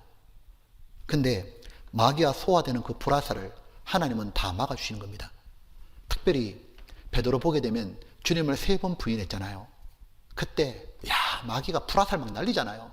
송사하고 저게 무슨 예수님의 수제냐고 막 밀가부로도 청구할 때 그때 예수님은 베드로의 믿음이 떨어지지 않도록 온 힘을 다해 기도하셨지 않습니까? 그렇게 보호하셨잖아요. 이 보면 성경에 이런 말씀이 있습니다.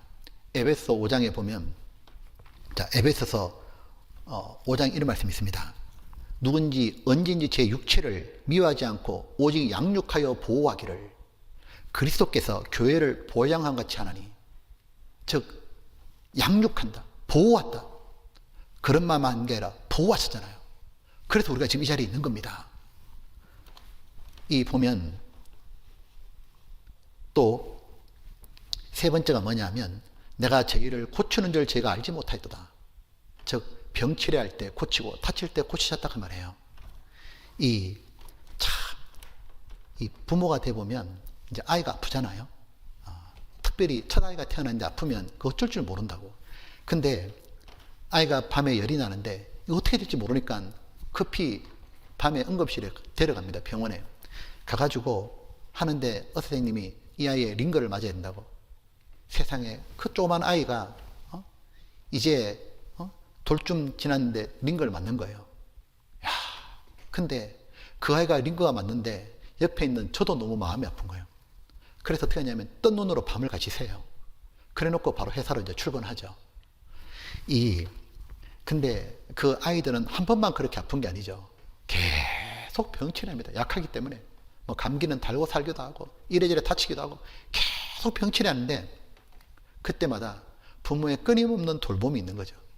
그래서 지금 건강하게 사는 겁니다. 이 말 들어보셨어요? 이런 속담? 긴 병에 효자 없다고. 자식이 아픈 거하고 부모가 편찮으신 건 좀 다른 것입니다. 보면 자식은 아무리 오랫동안 아파도 부모는 자식을 포기할 수가 없죠. 그래서 힘들다로 이겨내고 키웠고 자식 고치려고 온 걸 다 쏟아요. 근데 부모가 편찮은 경우는 시간이 지남에 따라 가지고 의지가 약해지죠. 돌볼 의지가. 그리고 자꾸 핑계대죠. 그래서 그런 속담이 나온 겁니다. 보니까 하나님은 이스라엘에게 계속 병치레를 치룰 때마다 계속 하나님 옆에서 고치셨습니다. 이스라엘 광야 생활 내내 병치레 하잖아요. 보면 맨날 불신, 불평, 원망, 짜증, 영적으로 보면 완전 병든 모습이잖아요. 거지근성을 가지고 뼛속 깊이 배어있죠. 그러면 하나님은 그때마다 병치레 하는 거예요. 하나님의 끊임없는 치료 덕분에 이스라엘은 광야 지나고 가나안 땅 들어갈 때는 애굽에 살던 추악한 모습이 사라졌잖아요. 여호수아가 그들이 끌고 가나안에 딱 들어갈 때는 건강한 모습으로 그들의 영혼이 얼마나 강건했어요. 그래서 가나안 땅 정복할 때는 하나님을 온전히 신뢰하고 광야 모습과 다르잖아요. 광야 1세대는 하나님을 불신하고 불평, 원망, 짜증했는데 이제 이 2세대들은 가나안 땅 들어갈 때 너무 건강해가지고 하나님을 온전히 신뢰하고 하나님의 말씀이랑 문자 그대로 하잖아요. 여리고성 정복도 말씀하신 그대로 열쇠바퀴 돌아서 정복하고 여호수아 중심으로 일치단결하죠. 광야 때는 1세대 때는 맨날 다투고 분열하고 근데 온전히 일치단결해서 일사천리로 가나안 땅을 딱 정복하잖아요. 정말 건강해진 모습이잖아요. 그래서 이스라엘이 가나안 땅 정복하기 전에 요단강 옆에 길갈이라는 장소에서 할례를 행하잖아요. 그 광야 2세대에게 할례를 행하라고. 왜 할례 행했냐? 그 길갈이 뜻이 뭐예요? 애굽의 수치를 굴려버린다고. 애굽의 병치레 등을 싹 드러내버린 거예요. 붕대 딱지 떼는 것처럼. 이 보면 하나님의 이름은 여호와 라파, 치료하시는 하나님이잖아요. 보면 출애굽기 15장에 보면 광야 생활하다가 물이 너무 목이 마른데 물이 나타났어. 딱 마시는데 물이 서서 못 마시겠는 거예요. 그 이름이 마라죠. 마라. 먹지 마라. 마시지 마라. 그 마라가 쓰다는 뜻이에요. 쓰다. 응? 보면 하나님 근데 그 물을 바꿔주죠. 막대기를 던지니까 물이 달아졌다고 되어 있잖아요. 그리고 하나님 말씀하시죠. 나의 이름은 치료하는 하나님 여호와 라파니라. 즉 하나님은 고치는 하나님이다 그 말이에요. 우리를 보면 우리는 그 막대기는 십자가입니다. 우리가 십자가가 내 인생에 들어오기 전까지만 해도 인생은 스짓은 죄의 연속이었습니다. 맨날 죄 가운데 사는 거예요. 어느 날 그 십자가를 내 인생에 딱 들어오자 내 인생이 달콤한 인생으로 바뀌었잖아요. 보면 이 하나님을 따라 사는 것이 달콤하게 느껴지니까 죄를 버리게 되는 거예요. 죄를 버리고 어렵게 사니까 너무 즐거운 겁니다. 하나님의 말씀도 달콤하고 교제도 달콤하고 기도도 달콤하고 봉사도 달콤하고 전도하면서 너무 기쁜 거예요. 하나님이 정말 달달한 인생, 스윗한 인생으로 바꿔주신 겁니다. 그래서 스짓은 죄를 버릴 수 있게 되는 겁니다. 그렇게 우리를 고쳐서 데려왔잖아요. 또 하나 사랑의 줄로 저를 이끌었고 사랑의 줄이 뭐냐면 부모하고 자식 사이에 연결된 거, 사람의 줄고 사랑의 줄. 원래 여기 보면 짐승은 이 사랑의 줄이 아니고 멍해져. 코를 뚫어버리고 말은 입에 재갈 물려가지고 어거 조정시키잖아요. 조절하잖아요. 짐승은 짐승이니까 저런 줄로 연결하는 겁니다. 근데 사람은 뭐냐 하면 사랑의 줄로 연결되어 있는 거예요. 하나님과 이스라엘 사이도 사랑의 줄인 겁니다. 그래서 애굽에서 살던 모습과 전혀 다른 거예요. 애굽의 노예로 살 때 어떻게 했냐면 바로에게 노예 취급받았잖아요. 짐승 취급받았잖아요. 사람은 누구나 다 인격적 대우받고 싶잖아요. 자기를 짐승 취급받을 때 못 견딥니다. 자살도 하지 않습니까? 보면 바로는 이스라엘을 노예 취급했잖아요. 짐승처럼 부려먹고 때리고 포악하게 개, 돼지처럼 부려먹었잖아요. 근데 그렇게 애굽에 묶여있던 그 줄을 하나님이 오셔서 끊어주시죠. 그러고는 이 이스라엘을 하나님의 아들로 삼고는 이제는 뭐냐면 내 아들이니까 사랑의 줄로 이끄는 겁니다. 사랑의 줄이 뭡니까? 인격적으로 대우하시는 거예요. 그래서 바로처럼 강제 노동시키거나 때리고 부당한 거 시킨 적이 하나님은 한 번도 없잖아요. 하나님은 언제나 이 어떻게 사는 게 축복된 삶인지를 설명해 주시고 잘하면 너무 좋아하시고 칭찬해 주시고 잘못하면 타이르시고 계속 잘못하면 때로는 징계도 하시고 또 위로도 하시고 인격적으로 모두 이끄시는 겁니다. 그렇게 하나님은 이스라엘 인격적으로 이끄셔가지고 사랑으로 이끌어서가지고 지금의 가나안 땅에 넣어주셨던 거예요. 우리가 아이를 키우면 이렇게 대화하고 설명하고 아이들 설득시키고 계속 하잖아요. 이렇게 짐승처럼 휙 끌고 때리고 부당하게 안 하지 않습니까? 하나님은 구원받은 우리들에게도 정말 사랑으로 이끌으셨죠. 어떻게 했습니까? 구원받을 때 성령을 주시고 주님 은혜를 깨닫고 사랑하는 마음을 넣으셨잖아요. 그러니까 우리는 주님이 고맙고 좋으니까 주님께 잘하고 싶은 마음 들어왔잖아요. 그래서 억지로 신앙생활하는 게 아니고 자원하는 마음으로 스스로 주를 위해 살게 만드셨습니다. 말씀으로 들으면서 계속 용기 주시고 타이르시고 설득시키시고 말씀 듣고 나면 힘이 생기니까 더 자원함이 생겨가지고 순종하고 전도하고 자, 결국은 하나님의 영광을 위해 사는 걸 인생의 목표로 삼게 하시는 겁니다. 하나님은 단 한 번도 나를 개, 돼지처럼 노예처럼 취급한 적이 없습니다. 하나님 이렇게 한 적이 없잖아요. 야, 너 자꾸 주일 빠질래? 좋아. 너 주일에 교회 안 오면 너 다리 부러진다. 너 참빛 공과 안 하고 자꾸 그러는데 그럼 너 손가락 부러진다. 성경 안 보면 손가락 굴들댄다. 열흘 동안 보니까 손가락 이렇게 다 부러졌다. 이런 일 없잖아요. 너 전도 안 하면 너 학점 F다. 너 11주 안 하면 일진 만나가지고 다 틀린다. 이렇게 안 하잖아요. 만약 하나님이 그런 식으로 하셨다면 주일날 11시에 말씀 시작이면 10시 59분까지 저는 다 착석합니다. 11조 혹시 10원이라도 떼어 먹었을까봐 일진 만나 다 틀릴까봐 철저히 계산해서 날짜도 안 빠지고 탁탁탁 할까 해요. 근데 하나님은 그렇게 한 적이 한 번도 없습니다. 언제나 인격적으로 자원해서 살 수 있도록 계속 설득하시고 그렇게 하셨잖아요. 너무 자원해서 하게 하시니까 우리들이 하나님을 만만하게 보는 것도 있지 않습니까? 애굽의 바로 밑에 있을 때는 감히 애굽 명령, 바로의 명령 그 역할 생각도 못했잖아요. 전문 용어로 개길 마음을 전혀 가지도 못했잖아요. 무서워가지고. 하나님은 또 보면 이렇게 했습니다. 목에서 멍에를 벗기는 자 같이 되었으며 참 보면 하나님이 5번째 딱 내민 사진이 멍에 벗겨주는 사진인 거예요. 이 멍에는 원래 소가 이렇게 등에 걸쳐가지고 그 뒤에는 짐을 싣거나 쟁기를 연결해서 밭을 갈거나 그거 하잖아요. 근데 이 소는 주인의 이제 짐을 옮기고 밭을 가는데 포악한 주인 만나면 소는 진짜 힘들어요. 너무 힘든데 또 일 시키고 너무 무거운데 짐 더 끼얹으니까 소가 못 견딜 정도로 힘들어 하잖아요. 근데 정말 인자한 주인 만난 소는 행복합니다. 왜냐하면 이 주인은 자기를 위해 살아주는 그 소가 너무너무 소중한 거예요. 그래서 이 소의 멍에를 웬만하면 안 줍니다. 그리고 일이 딱 끝나자마자 멍에를 딱 벗겨줍니다. 밥을 먹을 때는 멍에를 다 벗겨놓죠. 여물 편안하게 먹으라고. 이런 거 본 적이 있어요?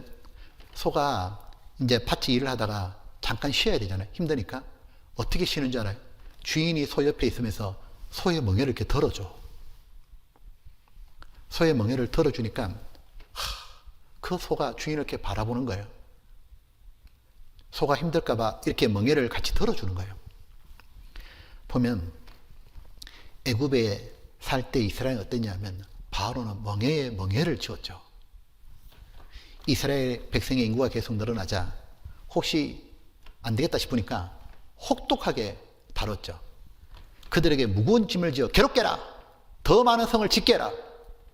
안 그래도 힘든데 노예로 사는 게 엄청 무거운 짐을 지어가지고 괴롭혔잖아요. 그것도 모자려가지고 마음에 얼마나 큰 고통을 줬어요. 아들 태어나면 죽여라. 몸과 마음이 무거워서 못 견디는 인생이었습니다. 근데 하나님이 오셔가지고 그 멍에를 끊어버리잖아요. 벗겨주잖아요. 그리고 애굽에서 탈출, 자유를 딱 주는 거예요. 그리고 가나안 땅에 넣으셨잖아요. 주님은 우리가 마귀에게 붙잡혔던 걸 끊어주셨습니다. 죄의 짐, 노예의 짐을 끊어주잖아요. 그리고 주님이 이 땅에 오셔가지고 우리 마음에 쉼을 딱 주시잖아요. 수고하고 무거운 짐자들아 다 내게로 오라. 내가 너희를 쉬게 하리라. 죄짐을 벗겨주시더니 말씀을 배우는 가운데 진리로 너희를 자유케 하리라. 이 말씀대로 성경을 배우는 가운데 점점 무거운 게 떨어지는 거예요. 죄짐이 떨어지고 마귀에서 벗어나고 세상에서 벗어나고 세상의 잘못된 풍속에서 벗어나고 잘못된 가르침에서 벗어나고 인간의 사상에서 벗어나고 정말 주님이 자유케 주시잖아요. 그리고 주님은 우리에게 짐을 지어줄 때는 가벼운 짐을 지게 하시잖아요. 만약 감당치 못할 점에 피할 것도 내어주시고 작은 짐도 우리가 너무 힘들어하면 주님은 같이 들어주셨죠. 시편 68장에 보게 되면 날마다 우리 짐을 지시는 주, 우리 구원이신 하나님을 찬양하리로다. 함께 아빠가 숙제도 해주고 같이 고민하고 풀어주는 것처럼 이런 사진인 겁니다. 이렇게 등짝에 채찍질이고 무거운 짐을 날랐다면 이제는 하나님이 아빠가 되어서 같이 사정도 들어주고 힘들어하면 토닥거려주고 어려운 문제 같이 풀어주고 이렇게 해서 키웠잖아요. 그리고 보면 앞에 먹을 걸 주셨습니다. 엄마는 아이 키우면 자기 모유, 분유, 애가 혼자 못 씹으니까 이유식 만들어 먹이고 그때 또 좀 자라면 밥 차려서 먹이고 엄마는 매일 음식을 정성있게 준비하면서 어떻게 하냐? 아이랑 같이 앉아서 떠먹이면서 아이가 먹는 걸 보고 너무 기뻐하고 좋아하잖아요. 하나님은 엄마처럼 이스라엘에게 그렇게 먹였잖아요. 하나님은 그 누구도 어떤 민족도 먹어보지 못했던 하늘의 양식 만나를 광야에서 내려주셔서 먹였잖아요. 그리고 광야에서 이스라엘 민족이 기전에서 쓰러지지 않도록 힘을 내서 걸어갈 수 있도록 아말렉에 붙잡혀가지 않도록 계속 제때 먹이셨죠. 목이 마르면 시원한 물을 반석을 쳐서 내어주시고 광야 지나갈 동안 필요한 거 다 공급해 주셨습니다. 신발도 옷도 헤어지지 않고. 그래서 가나안 땅에 들어갔잖아요. 생각해보면 하나님 구원받은 우리들에게 영혼에 필요한 걸 다 주셨잖아요. 우리 삶이 어려울 때마다 하나님이 공급하신 그 말씀 때문에 험한 세상에서 이겨냈잖아요. 우리에게 용기와 힘을 주신 것은 하나님의 말씀이었잖아요. 영혼의 풍성한 식탁을 베푸셔가지고 예수님 말씀대로 의에 줄이고 목마른 자는 복이 있나니 저희가 먹을 것이오가 아니고 배부를 것이오. 먹는 게 아니고 배가 부르도록. 보면 하나님이 우리 영혼에 채워주신 배부름 때문에 육신의 배고픔을 잊어버리는 거예요. 그래서 세상을 힘차게 이기고 구원받은 사람답게 힘있게 살도록 만들어주시잖아요. 보면 엄마는 밥 먹을 때 아이 먹을 때 엄마가 언제나 같이 앉아 있습니다. 마주보고 있잖아요. 주님이 우리에게 영혼의 양식을 먹일 때 식탁 베풀어 주실 때 거기에 주님이 같이 계셨잖아요. 그리고 주님이 떠먹이신 겁니다. 이 보면 왕이신 하나님이 내게 어떤 걸 먹이냐? 골수에 기름진 것, 오래 저장했던 맑은 포도주, 그래서 내 영혼의 힘과 마음의 기쁨을 주신 거예요. 보면 하나님이 왕이신데 나랑 같이 수저를 드는 겁니다. 떠서 먹이는 겁니다. 우리가 신령한 눈이 있다면 만약 이렇게 주일날, 수요일날 수련회 말씀 들을 때 이건 내한테 하신 말씀이야. 그걸 만약에 그림으로 표현하고 영상으로 표현하자면 하나님께서 내 입에 떠먹이시는 겁니다.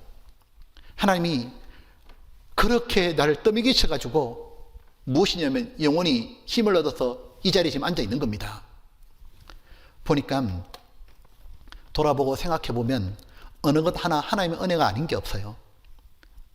만약 하나님이 나를 구원해주지 않았다면, 애굽에서 불러내지 않았다면 얼마나 끔찍해요. 평생 마귀 노예로, 죄의 노예로, 세상의 노예로 살다가 질질 끌려다니다가 죽어서 지옥 가는 거예요. 왜 사는지, 어디서 어디로 가는지, 죽음 뒤에 무엇이 있는지, 내가 왜 소중한지 아무것도 모른 채 그냥 돈과 명화 쾌락 쫓다가 온갖 죄 짓다가 죽어서 지옥에서 영원히 형벌 받는 그런 운명이었다고. 그런 나를 구원해가지고 그리고 끝없는 사랑으로 양육시켜 준 겁니다. 만약 하나님이 나를 포기했다면 오늘 이 자리에 없습니다. 하나님이 나를 양육 안 해줬다면 나는 벌써 세상에 갔을 겁니다. 그렇지 않습니까? 그리고 이방인처럼 교만해서 세상에 빠져 살 거예요. 오직 나에 대한 건 하나님의 은혜죠. 보면 디도서 2장 하나 봅시다. 디도서 2장.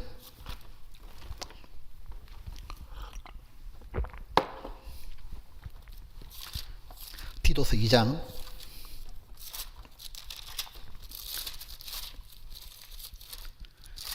2장에 여기 2장 11절입니다. 모든 사람에게 구원을 주시는 하나님의 은혜가 나타나 내게도 나타났죠. 구원받고 난 다음 12절에 우리를 양육하시되 키워주시는데 경건치 않은 것과 이상 정욕을 다 버리고 근신함과 의로움과 경건함으로 이 상에 살고 복스러운 소망과 우리의 크신 하나님 구주 예수 그리스도의 영광이 나타나심을 기다리게 하셨으니 날 이렇게 만들어주신 분이 누굽니까? 하나님이잖아요. 날 구원하고 양육해줬기 때문에 내가 이 상을 벗어나고 그리고 보면 주님의 재림을 기다리는 거예요. 경건하게 살 수 있는 이 모든 건 하나님의 은혜입니다.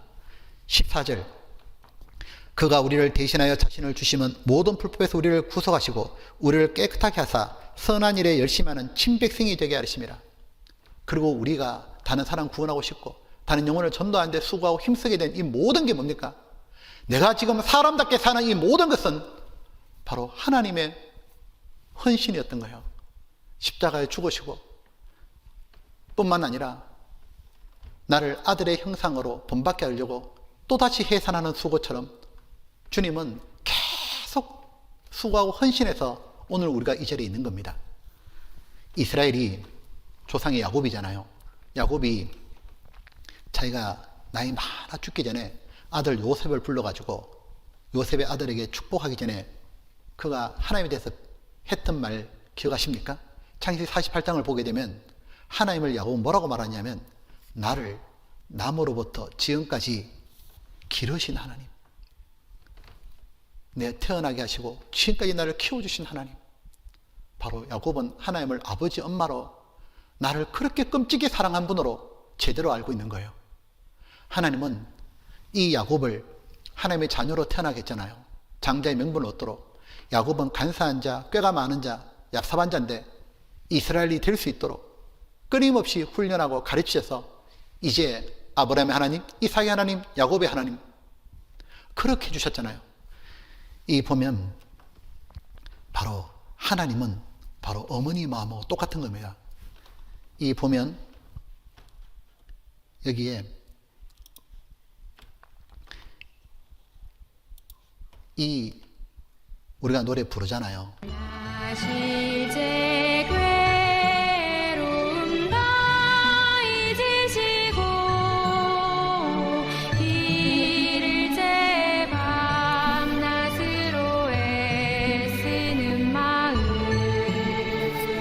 진자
자식을 향해서 한없이 주고 또 주고 수고와 헌신해서, 그래서 그 자식들은 오늘이 있는 거잖아요.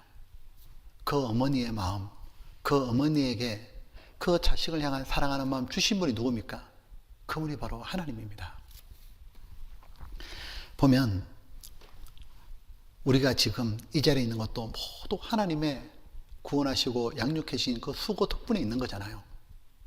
이스라엘이 자기들이 애굽의 노예에서 그 광야 지나서 지금 가나안 땅에 들어와서 그 민족을 쫓아내고 지금 번영하게 된 것이 모두 하나님 덕분에 된 거잖아요. 근데 그 이스라엘이 자기를 그렇게 키워주시고 태어나게 하고 피를 쏟아서 피땀 흘리며 키워준 그 하나님 아버지를 세상에 걷어차는 거예요. 그리고 나는 하나님 없다, 우리를 이렇게 존재해 준 하나님 없다, 이런 식으로 우리에게 지금 복을 주는 것은 바알이다 하고 쫓아가고 있는 거예요. 호세아 11장, 호세아 11장에 5절입니다.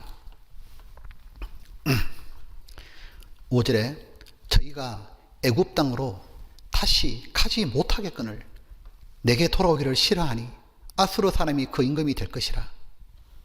보면 칼이 성읍을 치며 빗장을 깨뜨려 없애려니 이는 저희의 계책을 인함이라. 이스라엘이 어떻게 하나님을 버리고 다시 자기들이 존재하기 이전 애굽으로, 그 애굽은 하나님이 없는 곳이잖아요. 바로가 임금되어 있는 곳, 마귀가 임금되어 있는 곳이잖아요. 어떻게 그쪽으로 돌아간다 그러냐. 바알 뒤에는 마귀가 있는데 어떻게 그쪽으로 간다 그러냐. 이게 말이 되냐. 하나님이 너무너무 마음이 아프셔서 그 빛바랜 사진들을 보여주면서 내가 너를 어떻게 태어나게 하고 어떻게 키웠는데 너희가 어떻게 나를 버리고 바알 애굽 쪽으로 가냐 그 말이에요. 보면 바알은 이스라엘에게 절대로 보여줄 수 없는 사진이 있습니다. 그건 뭐냐면 하나님이 지금 그들에게 보여준 사진들이에요. 바알은 이스라엘 낳은 적도 없고 사랑으로 그렇게 업고 안고 먹이고 그럼 가르치고 키운 적이 한 번도 없습니다. 오직 그건 하나님만 해준 거잖아요. 오직 나를 낳고 키워준 부모님만이 나와 추억의 사진이 있잖아요. 오직 나의 하나님만이 내 영혼을 태어나게 하고 내 영혼을 양육시켜 주시고 하나님만이 나를 지금 이제 존재하게 한 거잖아요. 하나님이 아니었다면 내가 이 자리에 있겠냐고. 근데 그 하나님을 버리고 세상이 좋다고 가는 거예요. 이 보면 바알은 이스라엘을 사랑한 적이 한 번도 없습니다.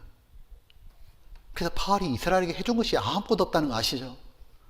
보면 바알은 이스라엘에게 그렇게 오랫동안 공경을 받았지만 바알이 이스라엘을 도와준 거 있어요? 바알 때문에 이스라엘이 혜택 본 게 있어요? 한 번쯤은 이스라엘 도와주는 게 마땅하잖아요. 아수르가 공격할 때 이스라엘 지켜줘야 되는데 그런 일은 전혀 일어나지 않았습니다. 호세아가 말씀 전하고 난 다음 40년쯤 뒤에 아시리아에서 이스라엘이 멸망을 당했잖아요. 아수르가 쳐들어올 때 이스라엘이 그렇게 바알 신을 붙잡았는데 그때 바알은 뭐 하고 있었습니까? 코빼기도 안 비쳤습니다. 왜 그랬죠? 이유는 간단해요. 이스라엘은 바알을 사랑해도 바알은 이스라엘을 사랑한 적이 단 한 번도 없기 때문입니다. 바알은 이스라엘을 사랑해서 노예 같은 이스라엘 자기 자녀로 삼고 어린아이를 장성히 키우는 것처럼 그런 수고를 할 마음이 전혀 없습니다. 한 적도 없고. 뭐냐 그러면 하나님과 이스라엘 이간질 시켜가지고 신앙을 짓밟아가지고 하나님 안 믿는 사람처럼 만들어버리고 싶은 거예요. 보면 그런데 어떻게 바알을 쫓아가냐고. 이 바알 뒤에 마귀가 있는 거예요. 바알 뒤에 마귀가 있는 것처럼 뭐냐면 이 세상과 세상에 있는 것들 뒤에는 바로 마귀가 있는 겁니다. 하나님과 우리 사이를 멀어지게 만드는 것, 그 우상입니다. 그 뒤에 마귀가 있는 거예요. 그래서 이 마귀의 목표는 뭐냐면 하나님과 우리 신앙을 분리시키는 거예요. 순전한 신앙을 죄 지어서 얼룩지게 만들고 이방인처럼 살게 해서 더 이상 전도 못하게, 영광스럽게 못 살게. 가장 악한 존재가 마귀잖아요. 마귀는 떡을 달라 하면 돌 주고, 보면은 이 마귀는 생선 달라 하면 뱀을 주잖아요. 사람 망가지는 걸 원하잖아요. 이스라엘 망가지는 걸 제일 바란 게 뭐냐? 마귀인 겁니다. 그 바알 뒤에 마귀가 있는 거예요. 이 보면 우리들이 왜 신앙이 무너지느냐 하면 하나님 대신에 세상인 등을 쫓아가는 겁니다. 요한일서 2장입니다. 요한일서 2장에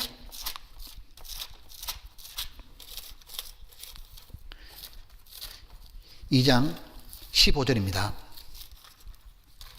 여기 보면 15절에 이 세상이나 세상에 있는 것들을 사랑치 말라. 누군지 세상을 사랑하면 아버지 사랑이 그 속에 있지 아니하니. 이 세상의 임금 마귀잖아요. 눈에 보이는 세상에 있는 것들, 이방인의 삶, 온갖 죄악의 모습, 스마트폰, 그 배후에 마귀가 있어가지고 쫙 뿌리는 겁니다. 그게 좋아 보니까 딸려가는 거예요. 아버지의 사랑이 점점 식어가는 겁니다. 이 보면 하나님은 이스라엘 백성에 속지 말라고 수없이 선지자들을 보냈잖아요. 돌아오라, 돌아오라.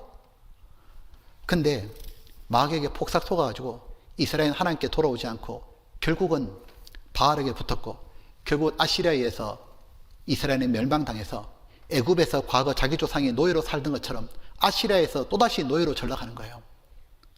하나님을 버리고 떠난 삶은 너무 비참해진다 그 말이에요. 끝까지 안 돌이키니까 하나님 결국 아시리아에 들어가지고 징계했던 겁니다. 자, 호세아 11장 떠나봅시다. 11장에 8절입니다. 8절. 근데 하나님 이렇게 말하잖아요. 에브라임이여 내가 어찌 너를 놓겠느냐, 이스라엘이여 내가 어찌 너를 버리겠느냐, 내가 어찌 너를 아도마같이 놓겠느냐, 어찌 너를 서보임같이 두겠느냐. 내 마음이 내 속에서 돌아서 나의 국률이 온전히 불붙듯 하도다.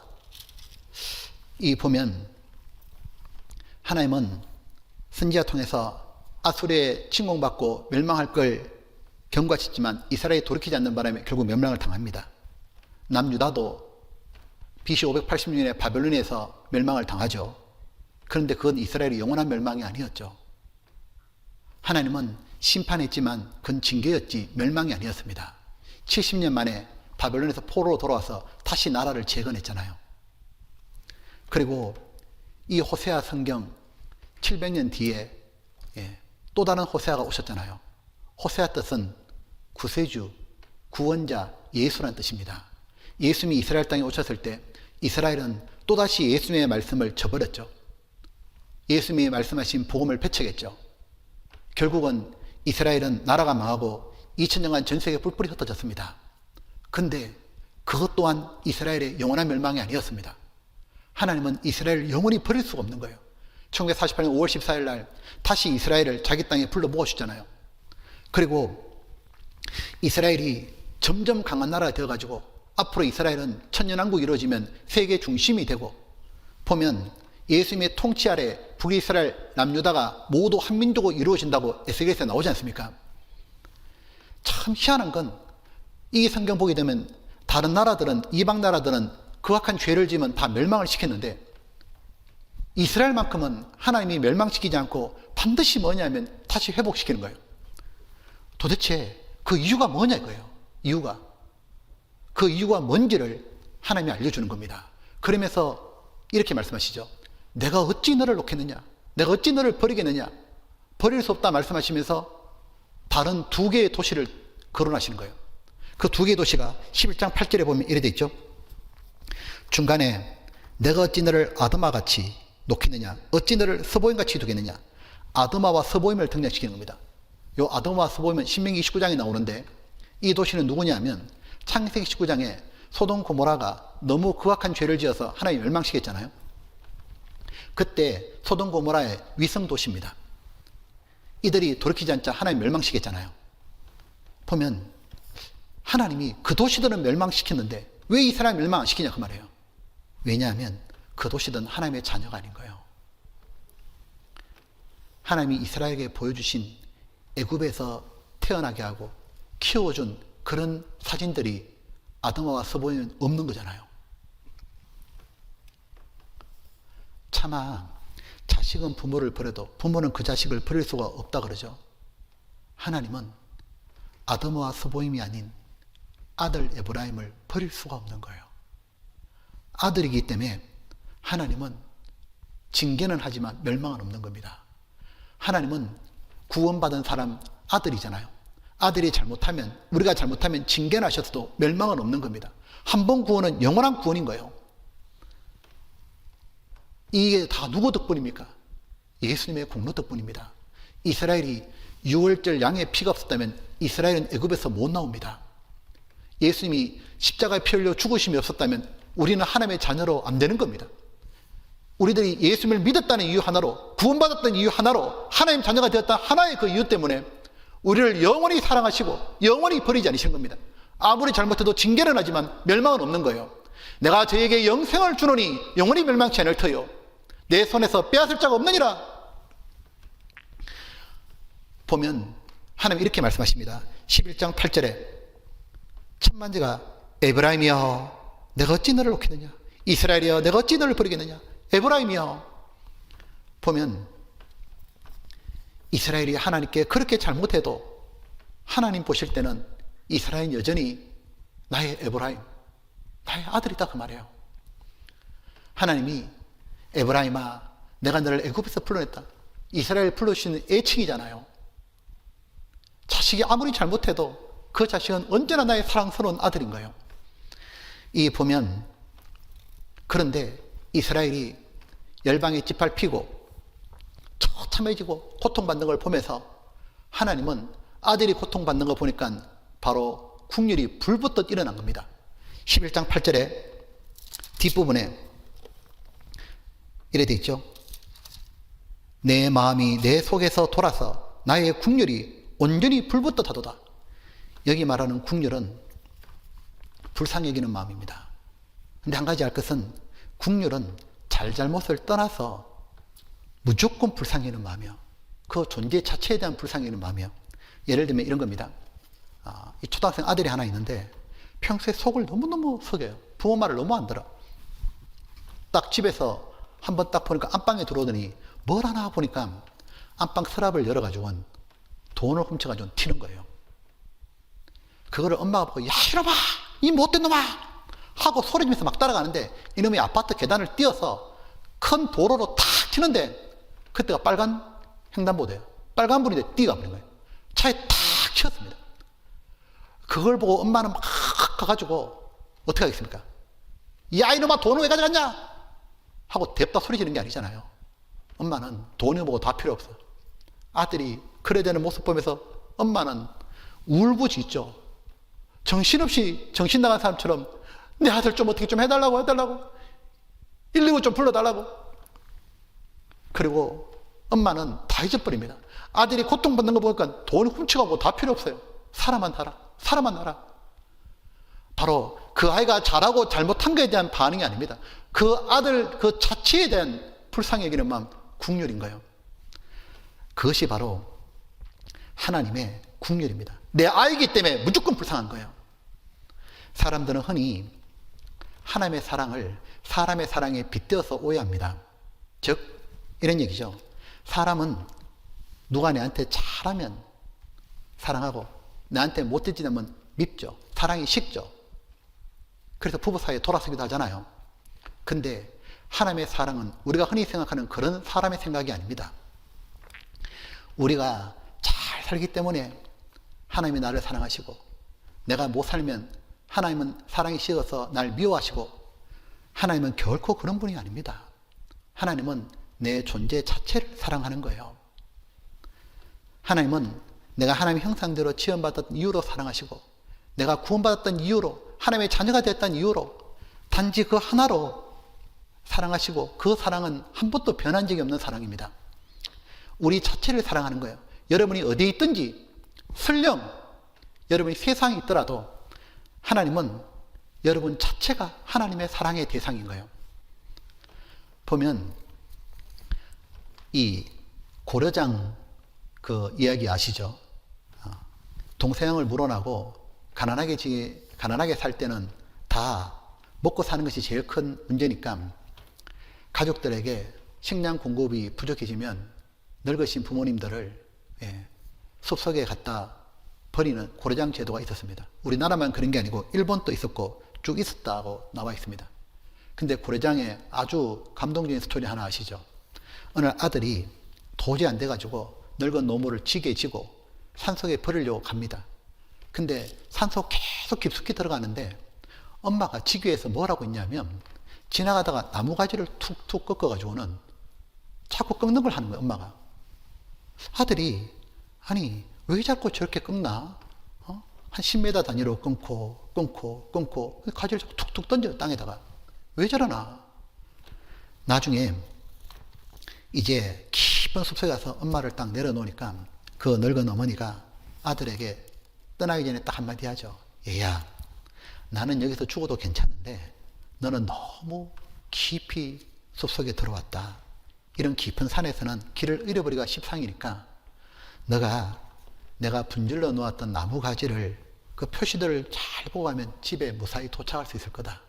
그렇게 해서 가거라. 그 말을 들은 아들은 어머니를 부둥켜 안고 펑펑 울면서 이 상 풍속이 어떻든지 간에 다 필요 없고 어머니를 버린 걸 깊이 회개하고 그 어머니를 다시 모시고 살아와서 그 동네의 고려장 풍습을 없애버렸다는 거죠.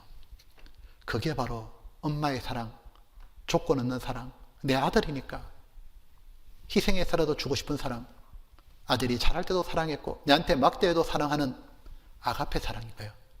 그게 바로 하나님 사랑입니다. 에스키모인들에게도 그런 풍속이 있었답니다.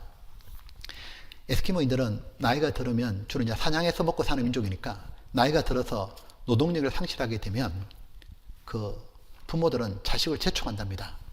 이제 나를 저 얼음 벌판 위에 짐승들이 많이 모이는 곳에 갖다 두라고. 그러면 짐승들은 이제 그 부모를 덮쳐서 잡아먹겠죠. 그럼 짐승은 살이 찌죠. 그럼 그 살찐 짐승을 자식들이 사냥해서 먹으라고. 즉 자신의 몸을 자녀들에게 식량으로 제공하는 거예요.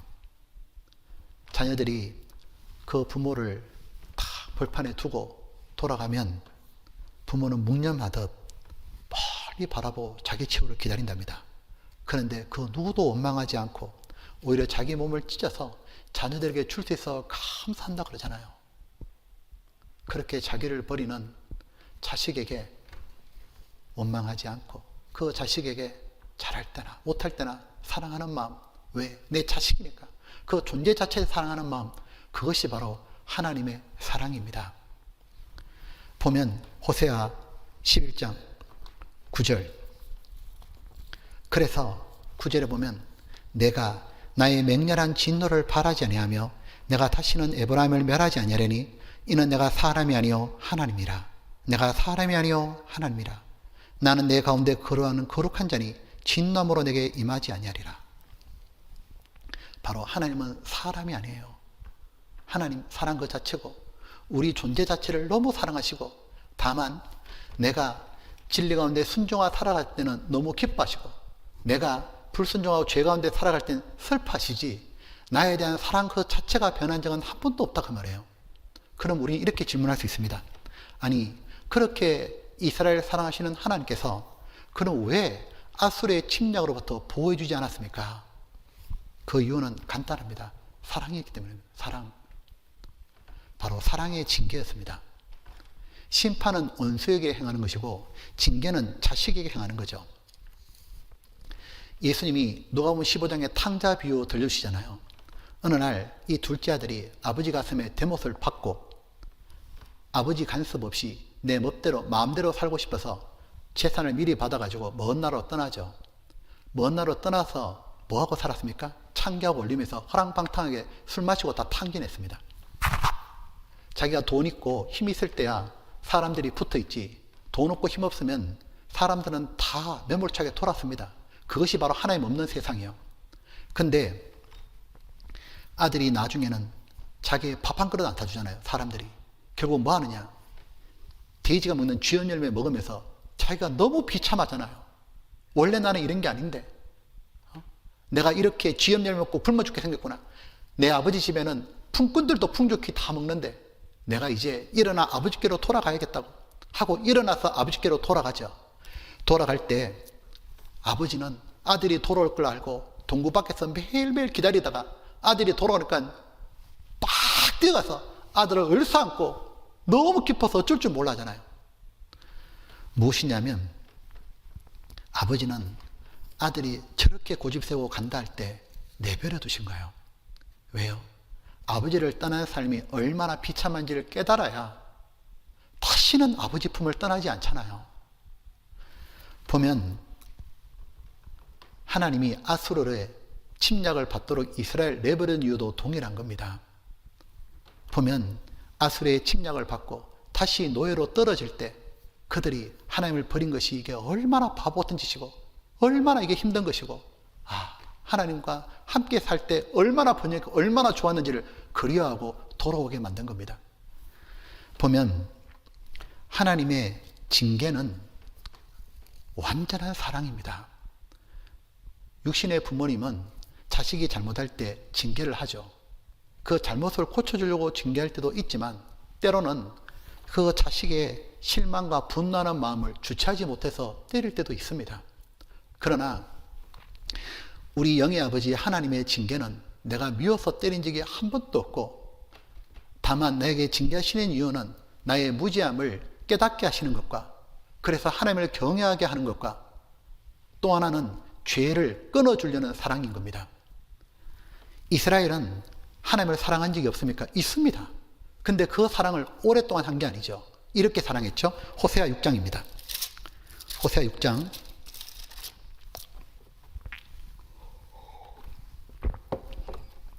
6장의 4절입니다.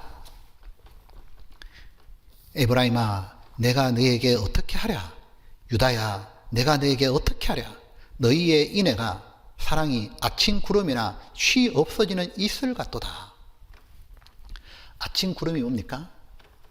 산이 이렇게 있으면 아침에 안개도 아니고 구름도 아닌 것 같은 게 이렇게 산허리에 잠깐 나타났다가 햇살이 비치면 언제 나타나냐는 듯 싹 사라지는 거죠. 이슬이 맺히는 것 같다가 해가 뜨면 싹 사라지는 것처럼 잠깐 반짝이는 사랑, 냄비처럼 빨리 식는 사랑이다 그 말이에요. 보면 이스라엘은 하나님을 향한 사랑이 그렇게 빨리 식어버리는 아침 구름 같은 사랑이었습니다. 쉬 없어지는 이슬 같은 사랑이었습니다. 왜 이스라엘은 하나님을 오랫동안 한결같이 뜨겁게 사랑하지 못했을까? 그 이유는 첫 번째는 하나님이 그동안 자기들에게 구원하고 양육해서 베푸르신 은혜를 잊어버린 것이고 두 번째는 하나님을 경외하는 마음이 사라졌기 때문에 그래요. 자, 호세아 10장입니다. 호세아 10장 2절입니다. 2절에 저희가 두 마음을 품었으니 이제 죄를 받을 것이라. 하나님이 그 제단을 쳐서 깨뜨리시며 그 주상을 헐으시려다. 왜 이렇게 두 마음 품었냐? 3절 저에게 이제 이르기를 우리가 여호와를 두려워하니 하므로 우리에게 왕이 없거니와 왕이 우리를 위하여 무엇을 하려 하려다. 여기 3절에 우리가 여호와를 두려워하니 하므로 두려워하다. 바로 하나님을 경외하는 마음이 사라진 거예요. 경외라는 말은 히브리 말로 야레 그는 말입니다. 그 경외에는 두 가지의 감정이 들어 있습니다. 하나는 하나님의 높으심을 인정하는 마음과 또 하나는 하나님을 사랑하는 마음, 즉 하나님의 높으심을 인정함으로 하나님 자체에 대한 두려움이 있는 거예요. 경외감이. 성경의 말씀 그대로의 하나님을 하나님으로 생각하는 마음이요. 하나님은 창조주고 창조하신 모든 만물을 다스리는 분이시고 그리고 작은 풀벌레부터 사람까지 죽이고 살리는 권세를 가지고 있는 분이고 나라를 크고 작게 할 수 있는 분이고 내 삶을 인생의 영광을 결정짓는 절대자, 주권자임을 아는 마음이에요. 그것이 바로 하나님을 높은 분으로 인식하고 있는 마음이에요. 하나님은 그 하나님에 대해서 선지자를 통해서 수없이 설명해 줬죠. 하나님이 어떤 분인지, 천지를 전 창조주고 이스라엘 다스리시는 분이고 열방의 신과 비교할 수 없는 탁월하신 분이라는 걸, 그리고 하나님은 복과 화를 너희 앞에 두고 생명과 저주를 너희 앞에 두시고 회개치 않을 때는 하나님의 준엄한 징계가 있을 걸 말씀하셨고, 그리고 돌이킬 때는 반드시 하나님이 축복 주신다고 명확하게 말씀하셨잖아요. 이슬이 내려서 백합화처럼 피고 레바논의 백합목처럼 우거진 아름다운 나무가 되도록 축복하신다고. 즉 하나님이 인생을 결정짓는 분이다. 복과 저주는 지극히 높으신 자의 입에로 나오는 것이 아니냐. 그 말씀대로 그렇게 말씀해 줬지만 사람들은 하나님을 하나님으로 생각지 않았고 하나님의 살아계심을 인정치 않고 주권자이심을 인정치 않고 선지자들이 말하는 얘기는 휙 지나가는 바람처럼 생각했기에 하나님을 만만히 보고 함부로 대했죠. 하나님의 말씀을 자기와 관계없는 처럼 생각하고 제사도 율법도 형식적으로 마음대로 지었잖아요. 도대체 이들을 어떻게 고쳐야 돼요? 이들을 하나님이 고칠 수 있는 딱 한 가지였습니다. 뭐냐? 징계였던 거예요.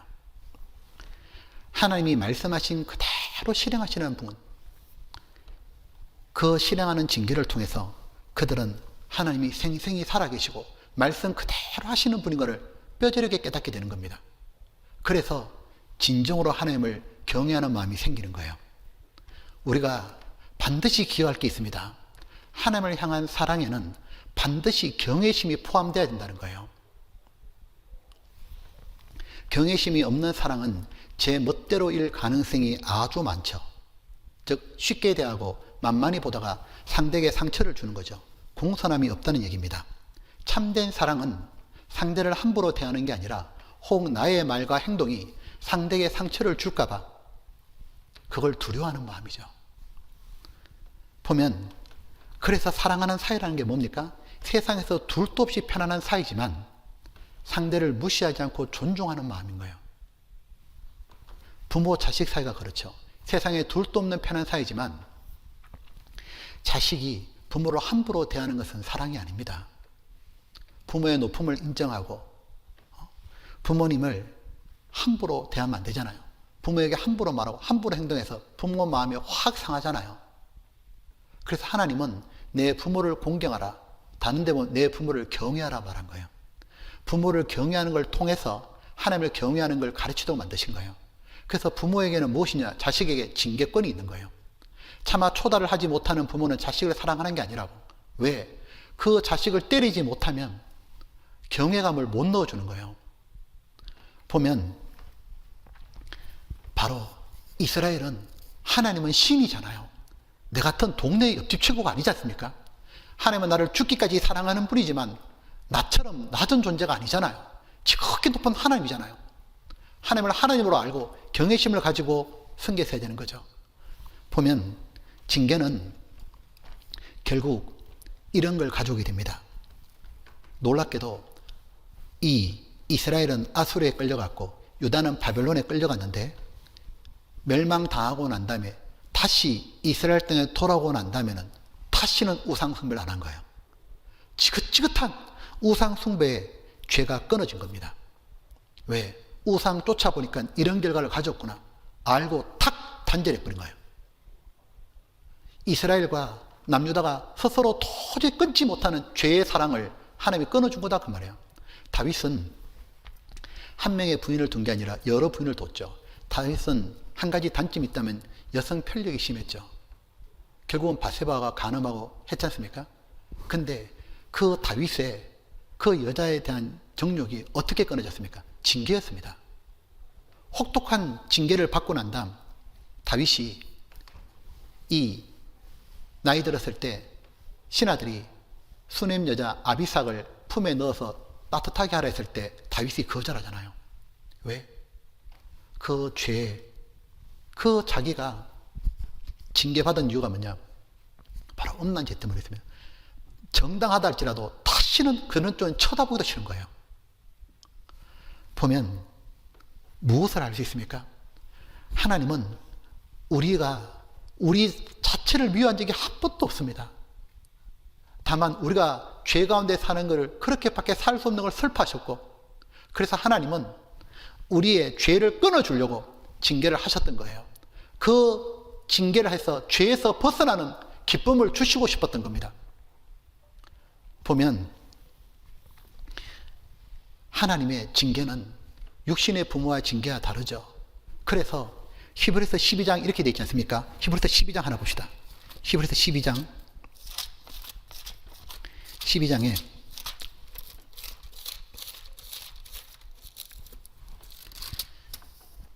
12장에 보면 여기 10절입니다. 저희는 잠시 자기 뜻대로 우리를 징계했건 육신의 부모는 그럴 수 있다는 겁니다. 오직 하나님은 우리의 유익을 위하여 우리의 행복을 위하여 그의 거룩하심에 참여케 하시니라. 바르게 살게 하려고. 무릇 징계가 당시에는 즐거워 보이지 않고 슬퍼 보이나 후에 그로 말미암아 연단한 자에게는 의의 평강한 열매를 맺나니 이제는 어렵게 살게 되고 마음에 평강이 넘치고 행복이 주어지는 거예요. 그렇게 살게 하고 싶었기 때문에 하나님, 우리가 행복해지는 것이 하나님의 가장 큰 소원입니다. 영광스러운 사람, 영광받기 합당한 사람을 만들어주는 게 하나님의 꿈입니다. 그래서 하나님은 징계의 사랑도 또 다른 방법을 하셨던 겁니다. 이제 보면 하나님은 또 하나 부모와 자식의 사랑으로 뿐 아니라 부부간의 사랑으로도 보여주셨죠. 그게 바로 호세아와 고멜입니다. 하나님은 이렇게 했죠. 호세아 11장 하나 봅시다. 호세아 11장 이제 12절입니다. 12절에 에브라임은 거짓으로 이스라엘 족속은 괴율로 나를 애워쌌고 유다는 하나님 곧 신실하고 거룩하신 자에게 정함이 없도다. 뭔 뜻입니까? 하나님은 언제나 이스라엘에게 신실했지만 이스라엘과 유다는 하나님을 향해서 아침 구름 같은 사랑을 보여줬고, 그리고 나머지의 대부분의 인생은 거짓과 간사와 땀만 품고 살았다 그 말입니다. 근데 참 놀라운 건 뭐냐면 그런 이스라엘에 대해서 하나님은 언제나 신실했다는 거예요. 변함없이 사랑하셨다는 거예요. 보면 결혼 서약을 하잖아요. 우리는 지금 구원받은 것은 또 하나는 하나님의 자녀인 동시에 하나님의 아내입니다. 예수님의 신부죠. 그래서 구원받은 사람들은 주님과 우리 사이는 약혼한 사이입니다. 주님이 재림하시면 우리가 휴거되고 공중에 올라가면 천국에서 혼인잔치가 있다고 요한계시록 19장에 나오죠. 이 결혼할 때는 서로 서약합니다. 주례하시는 분 밑에서 목사님이 묻잖아요. 신랑 신부에게 묻습니다. 정직하게 대답해 주십시오. 즐거울 때나 슬플 때나 건강할 때나 병량할 때나 부할 때나 가난할 때나 서로가 부부의 도리를 다할 것을 맹세하십니까? 그러면 그때 신랑 된 형제는 이때 내가 큰 소리를 하지 않으면 사랑이 약해지는 듯한 착각해서 그런지 강당이 떠내려갈 정도로 예! 엄청 크게 외칩니다. 바로 그렇게 결혼은 언약의 관계죠. 즉 결혼할 때 이 뜻이죠. 그 사람이 어떤 형편에 있든지 나는 그 사람에게 내 사랑을 다 바치겠습니다. 서약하는 거잖아. 서약. 이거 아셔요? 하나님은 우리를 구원하실 때 우리를 아내로 맞이하면서 서약하신 거. 호세아 2장에 보면 앞에 한번 보겠습니다. 2장 19절 20절에 하나님 이렇게 서약하셨습니다. 내가 너에게 장가들어 영원히 살 때 의와 공변됨과 은총과 국률의 힘으로 너에게 장가들며 진실하고 내게 장가들니 내가 여호와를 알리라. 아마 배우셨을 겁니다. 보면 하나님은 장가든다면 같이 산다 그 말이잖아요. 영원히 살 때 무엇입니까? 예, 하나님만이 누리시는 영생 복락, 영원한 영광을 바로 우리에게도 주시겠다 약속하신 거예요. 천국에서 하나님만 누리던 건데 장가들어서 같이 누리게 해주겠노라고. 그리고 의와 공변됨으로 하나님은 성품은 정의롭죠. 행한 대로 갚아주는 분이고 하나님은 아내의 헌신과 속을 알아주는 분입니다. 아내된 우리들이 정말 주를 위해 살았던 것, 냉수한 거는 떠준 것도 하나님 전부 다 알아주는 분입니다. 아내들은 남편이 알아주기만 해도 내 마음 알아만 줘도 사막을 걸어도 꽃길을 걷는 것처럼 느낀다잖아요. 하나님은 내가 지금 수고한 것, 남들이 다 모르는 것, 내가 혼자서 기도한 것, 골방에 기도한 것, 내가 정말 소자의 냉수한 것 떠준까지도 하나님 모두 알아주시고 우리 신랑 되신 주님은 모두 보상하겠노라고. 그리고 하나님은 은총과 국률, 바로 국률은 불쌍히 여기고 은총은 바로 사랑입니다. 내가 잘잘못에 따라서 변하지 않겠노라고. 나는 평생 이 사역을 지키겠노라. 그리고 말씀하시기를 진실하고 내게 장가들오니 나는 내가 한 말을 다 지키겠노라. 하나님은 이 결혼 사역을 항상 진실하게 지켰습니다. 그리고 앞으로도 다 지킬 겁니다. 하나님이 이스라엘에게 항상 신실했지만 문제는 이스라엘이 문제였죠. 변심하고 거짓으로 간사하게 바뀌었던 거죠. 호세아와 고멜을 생각해 보십시오. 호세아는 고멜에게 언제나 신실했지만 고멜이 변심한 거죠. 다른 남자 좋다고 떠나버린 거죠. 그런데 놀라운 거는 보면 하나님은 이스라엘에게 사랑하는 마음이 변함이 없다는 것, 나는 결혼 사역을 한 번도 어긴 적이 없고 변함없이 지킨다는 것을 바로 호세아의 가정을 통해서 보여주시는 거예요. 여기 호세아 3장에 보면 이렇게 되어 있습니다. 1절에 여호와께서 내게 이르시되 이스라엘 자손이 다른 신을 섬기고 금포도떡을 즐기라도 여호와가 저희를 사랑하나니 너는 호세아 너는 또 가서 타인에게 연애를 받아 음부된 그 여인 네 아내 고멜을 사랑하라 하시기로. 여기 보면 너무 놀라운 걸 지금 말씀하고 있잖아요. 하나님 지금 호세아에게 뭘 시키느냐면 호세아야 너 가서 이제 음부된 여인 다른 남자 품에 안겨 있는 그 고멜에게 찾아가라고. 그리고 가서 그를 다시 사랑하라고. 와, 보면 이 명령을 딱 하십니다. 그때 이 호세아가 그 고멜을 찾아가요. 자, 호세아 3장 하나 봅시다. 3장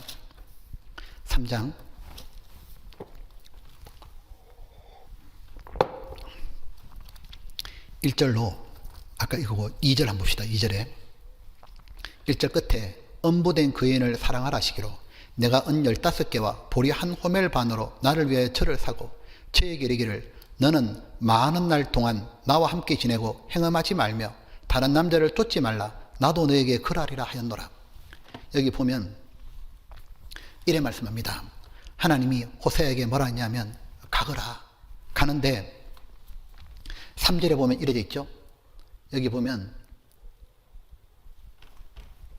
뭐라 했냐면 저에게 이르기를 너는 많은 날 동안 나와 함께 지내고 행음하지 말며 다른 남자를 쫓지 말라. 나도 너에게 그러하리라. 나도 너에게 그러하리라. 이게 얼마나 놀라운 말이에요. 왜 이 하나님 호세아에게 고멜한테 가서 나와 함께 지내고 행음하지 말며 다른 남자 쫓지 말라 했을까요? 이유는 간단합니다. 고멜이 호세아 버리고 이방 남자 만나가지고 몸을 팔고 우상에 절하며 방탕에 살았는데 결과가 뭐예요? 행복했습니까?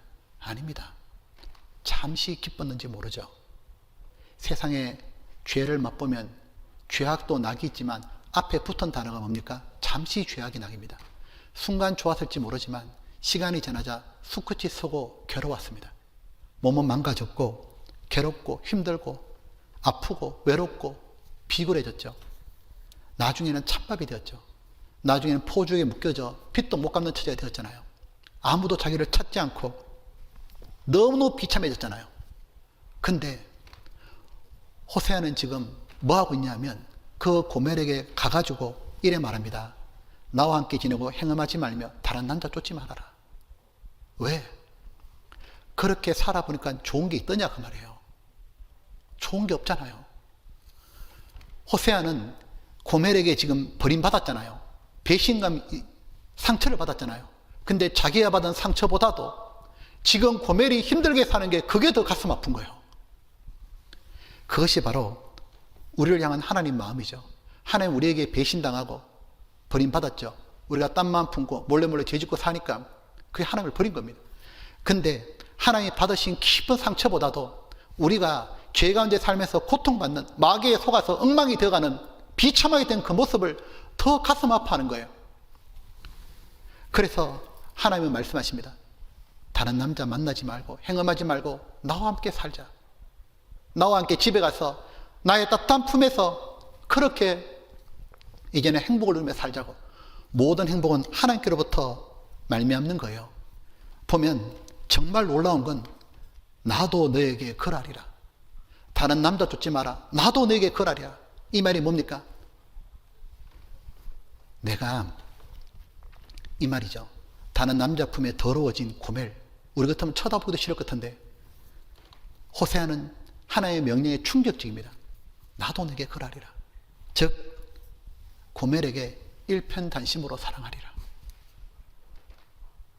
고멜이 돌아올 때 단 한 번도 음행을 했던 것이 없는 것처럼, 그런 과거 없는 것처럼 일편단심으로 내가 너를 사랑하리라. 원래 엄부였던 여인 고멜도 호세아는 일편단심 사랑했죠.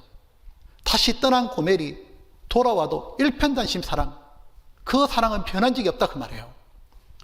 보면 우리가 하나님을 버릴 때는 하나님은 버림받으시고, 우리가 돌아올 때는 언제 그런 배신을 한 적이 있냐고, 한 번도 한 적이 없다, 그런 것처럼 우리를 받아주시고 온 마음을 다해 일편단심으로 사랑하신다 말하는 거예요. 하나님은 언제나 그 자리, 언제나 나를 사랑하신 자리, 변함없는 자리, 언제나 그곳에 계셨던 거예요. 내가 하나님께 돌아가면 과거를 묻지 않겠다 그 말인 거예요. 내가 일편단심으로 사랑하리라. 너에 대한 사랑은 변한 적이 한 번도 없다고. 그것이 바로 하나님 사랑입니다. 그렇게 하나님이 우리를 사랑하시면서, 우리를 부르시면서 나와 함께 지내자고. 하나님이 함께 지내는 곳이 어디입니까? 교회입니다.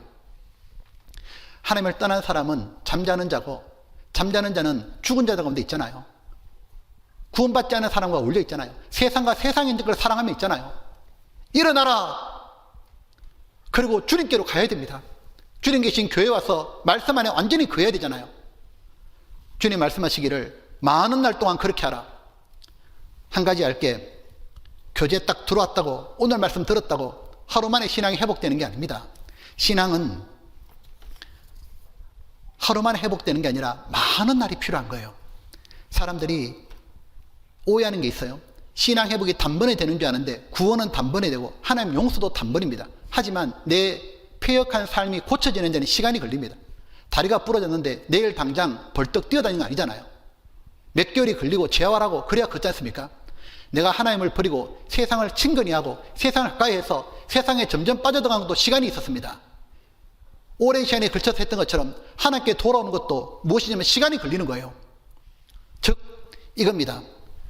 많은 날 동안 나와 함께 지내고 행음하지 말며 다른 남자 쫓지 마라.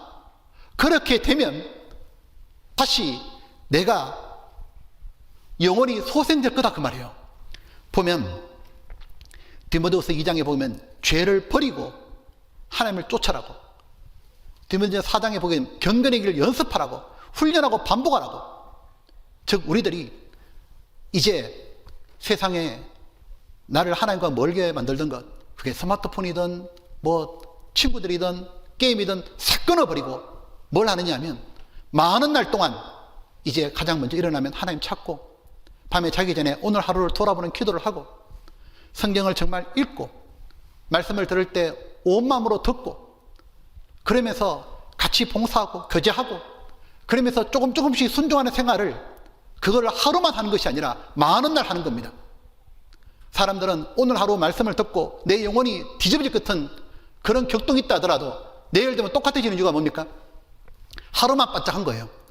적어도 한 달, 두 달, 세 달, 네 달, 이 시간이 지났는데 6개월 정도 지나면 완전히 바뀐다 그러잖아요. 한 달만 해도 우리는 바뀔 겁니다. 한 달만이라도 내가 정말 아침에 정말 하나님을 찾고 하나님을 생각하고 내가 세상을 좀 끊고 그렇게 하다 보면 하나님이 나를 바꿔주시는 거예요. 그래서 하나님이 이렇게 말했죠. 호세아 12장 마지막 구절 하나 봅시다. 호세아 12장에 보면 12장에 여기 6절입니다. 그런즉 너는 너의 하나님께로 돌아와서 인애와 공의를 지키며 항상 너의 하나님을 바라볼지니라. 너의 하나님께 돌아와서 뭐 하느냐 하면 나를 그렇게 사랑한 하나님께 이제는 정말 돌아가야 되잖아요. 나를 키워주시고 내가 잘못돼도 받아주시고 내가 엄부가 돼도 여전히 일편단심으로 사랑하는 하나님, 그렇게 날 사랑하는 하나님은 그분은 하나님밖에 더 없잖아요. 아무도 나를 그렇게 사랑 안 하잖아요. 일편단심으로 사랑하는 나의 하나님께 돌아가서 나도 이제 하나님께 사랑을 드리고 공의롭게 순종해서 바르게 살면서 항상 여호와를 바라보지는, 항상, 하루가 아닙니다. 항상 다른 남자 기웃기웃 쳐다보는 게 아니라, 세상 기웃기웃거리는 게 아니라 항상 하나님을 바라볼지니라. 보면 정말 한 달만이라도 스마트폰에 정말 끊어버리고 진짜 필요한 것만 하고, 정말 내가 하나님을 찾고 기도하고 말씀 보고 내가 하나님께 사랑을 드리잖아요. 생각해 보십시오. 이 고멜이 하나님께로 돌아오고 호세아한테 돌아오고 난 다음에 고멜이 어떻게 했었겠습니까?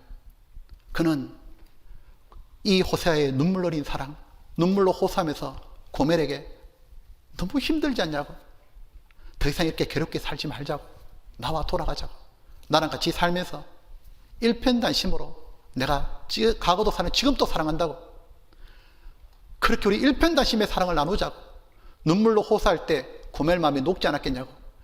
내같이 더러워진 이 여자에게도 일편단심 한 번도 변하지 않는 남편 호세아 말입니다. 그래서 이 고멜이 돌아가서는 이제는 이 고멜도 정말 그렇게 일편단심으로 호세아 사랑했을 겁니다. 그래서 이스라엘은 이 마지막 시대에 회복되고 7년 환란 중에서 구원받는 14만 4천 명은 완전히 다르잖아요. 어린 양이 어디로 가든지 따라가고 입이나 도덕에 흠이 없는 자였잖아요. 보면 우리들이 고멜로 시작했다면 이제 점점 호세아로 바뀌어야겠죠. 이제 우리는 호세아처럼 이 하나님의 사랑을 가지고 잠자고 있는 구원받은 사람 중에 고멜처럼 사는 사람에게 일깨워줘야겠죠. 하나님이 사랑한다고 일어나라고. 그리고 구원받지 않은 영혼들에게도 호세아가 고멜을 찾아갈 때 억지로 간 게 아닙니다. 하나님의 사랑을 가지고 왔잖아요. 하나님의 사랑은 버릴 수 없는 사랑입니다. 우리 가족들은 구원받지 않은 영혼을 버릴 수가 없잖아요. 아무리 나에게 잘못해도 버릴 수가 없잖아요. 불쌍하잖아요. 그 하나님의 국률한 말 우리 구원받은 사람에 넣어주셨죠. 오늘날의 호세아가 바로 우리입니다. 우리는 그 하나님의 사랑을 받았고 구원받지 않은 사람 보면 너무 불쌍해서 저렇게밖에 못 사는, 죄 가운데 살고 죽어서 지옥 가는 게 너무 불쌍해서 내한테 전달을 가다가도 그렇게 나를 무시하고 멸시하고 배척했다 할지라도 또다시 갈 수밖에 없습니다. 왜? 하나님의 사랑이 나를 강건하시는 거예요. 그렇게 우리가 오늘날의 호세가 되어가지고 다른 영혼을 구원하러 가고 잠자는 고멜 같은 영혼들 일깨우러 가고 그런 모습 본다면 하나님이 얼마나 좋아하시겠어요. 내가 과거에는 고멜처럼 살았지만 이제는 정말 호세아처럼 사는 그런 저희들 되어서 하나님을 기쁘시게 했으면 좋겠습니다. 같이 기도하겠습니다. 아버지 하나님, 저희들에게 이 깊은 사랑을, 변함없는 사랑을 주심을 감사합니다.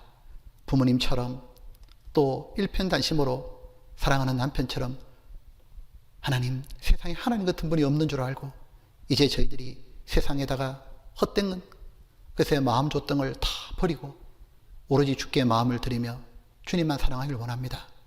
하나님, 저희들을 오늘날의 호세아로 만들어 주시기를 간절히 바라오며 예수님 이름으로 기도드렸습니다. 아멘.